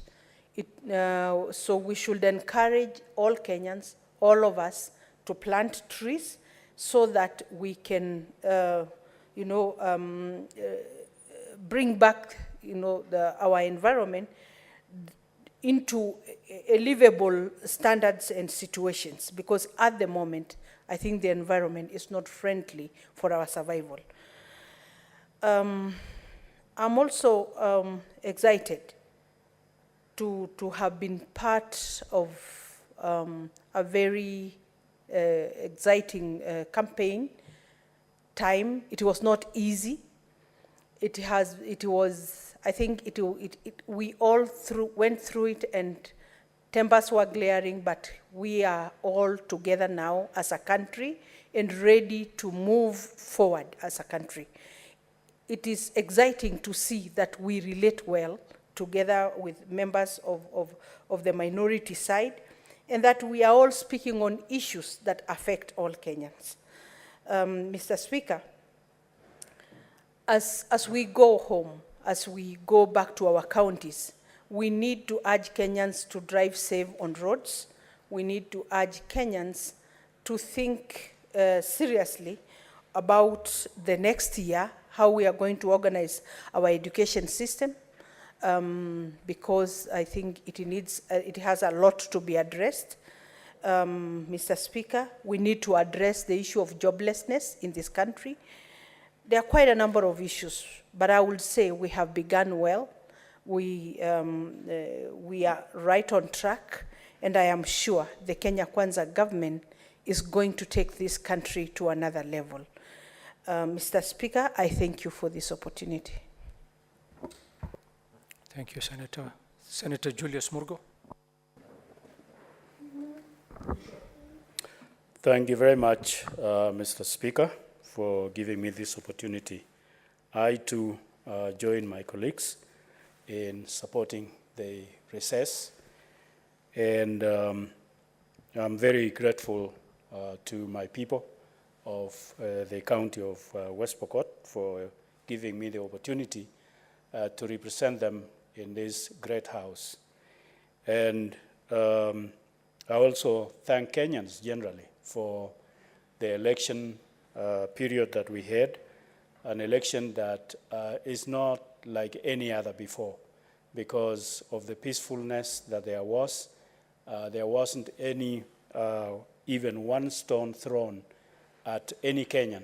And our president had talked about it before and said that no blood of a Kenyan will ever be spilled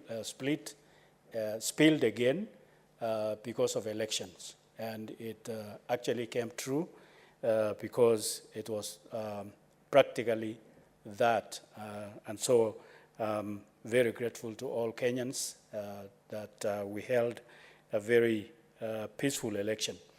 And not only Kenya, but we became an example in the whole of Africa and the world for that fact that we held an election that the experiences that we had before were not realized at this time.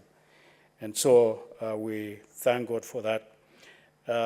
Having come here, for some of us, I'm not that new because I was in Parliament in the 10th Parliament. And so, but being in Senate was a learning experience, like the new colleagues that I knew and that have expressed the fact that this time of Parliament became a learning session and a learning time. And when I first came here, there was sort of an activity from the opposition side or the minority side that I thought it was going to be the practice, and that is when they walked out of a session, and so I thought that it was going to be the practice, but good enough, things have changed such that we have peacefully coexisted and debated well in the House.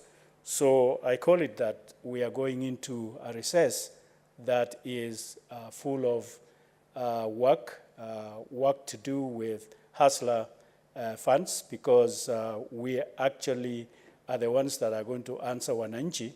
A lot of questions will be asked, and we are the ones that will be placed in the position of answering those questions.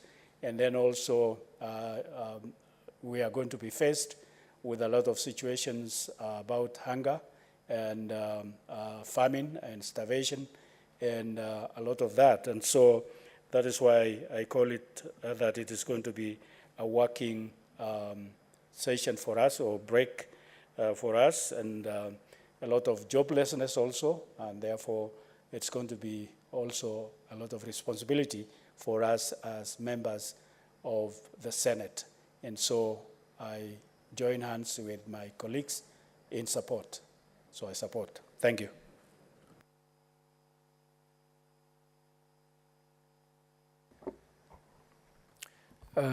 We still have two members who would like to contribute. We shall extend our sitting with another 5 minutes, so if we can rush. Senator Mohammed Said Chute.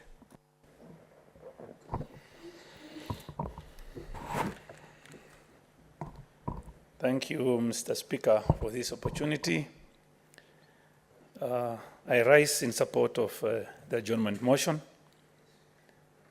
And let me take this opportunity to thank my Almighty God for this opportunity, and also at the same time thank the people of Marsabit for electing me into this honorable house.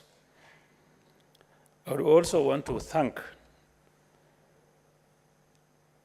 our president for the Hustler Fund, which looks quite successful for now.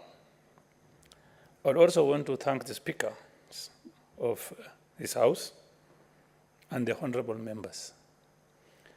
Mr. Speaker, as we celebrate this festive season, I'll urge the Inspector General of Police to secure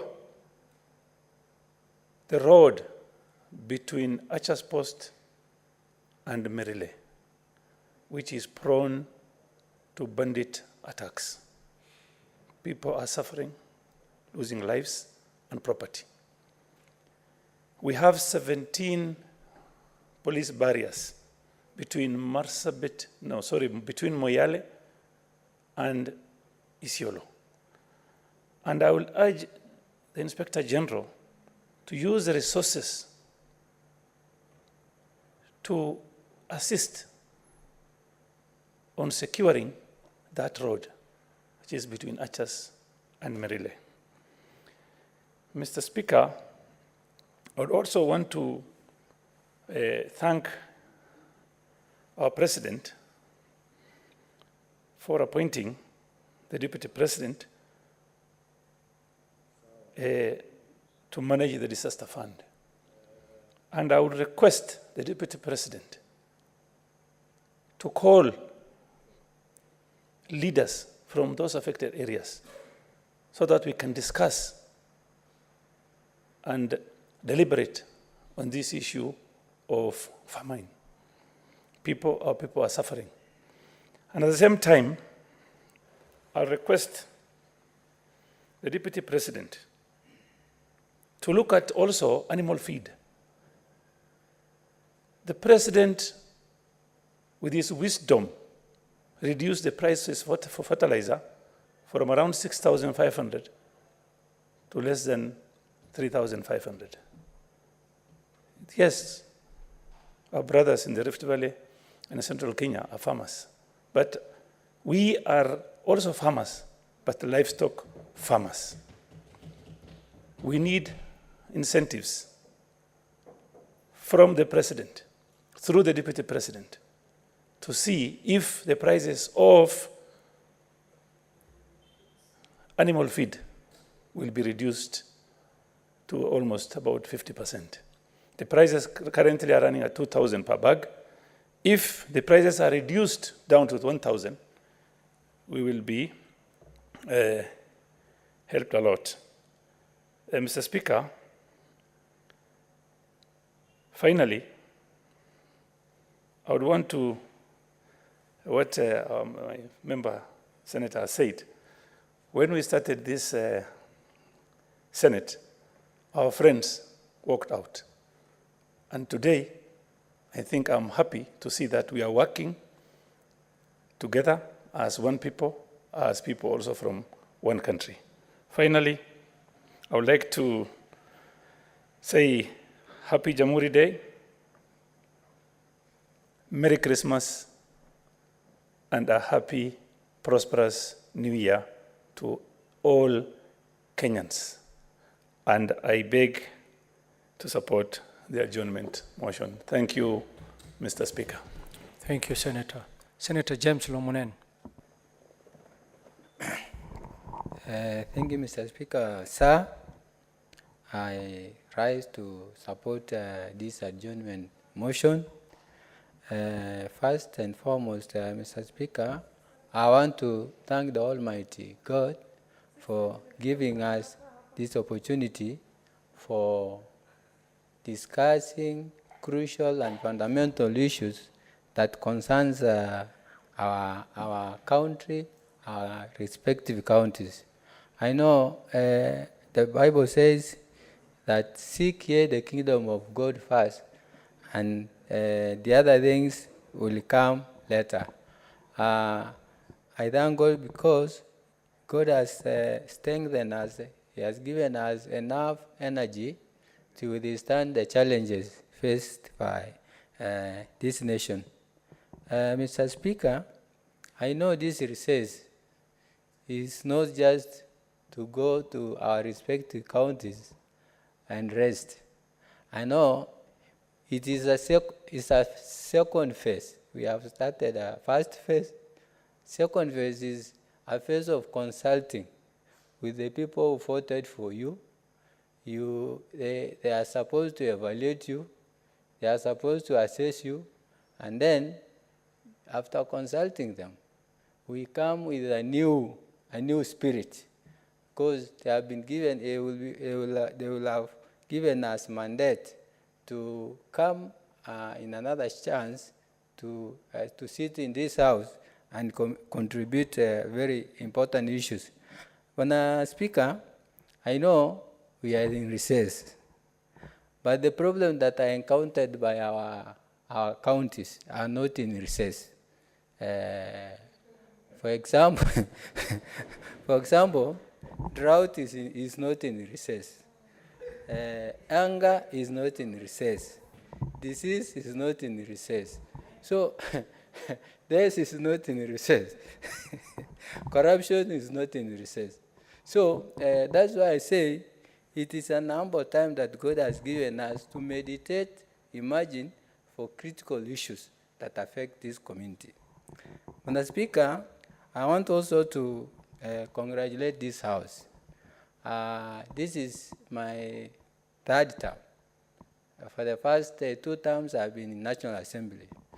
But I just want to be put in record that we were 349 members of Parliament. For you to just get an opportunity to say a statement, it was just so difficult, like going to heaven or Canaan. But here, it's so simple. There is no discrimination. There is no biasness. People are committed to the issues you raise. They don't see your face. They don't see your dressing. They don't know where you have come from. They see the facts on the table, the premises on the table. So it is very important, and just to be so happy, Mr. Speaker. This is since I came into to represent people of Turkana, this is the first time I have moved a motion.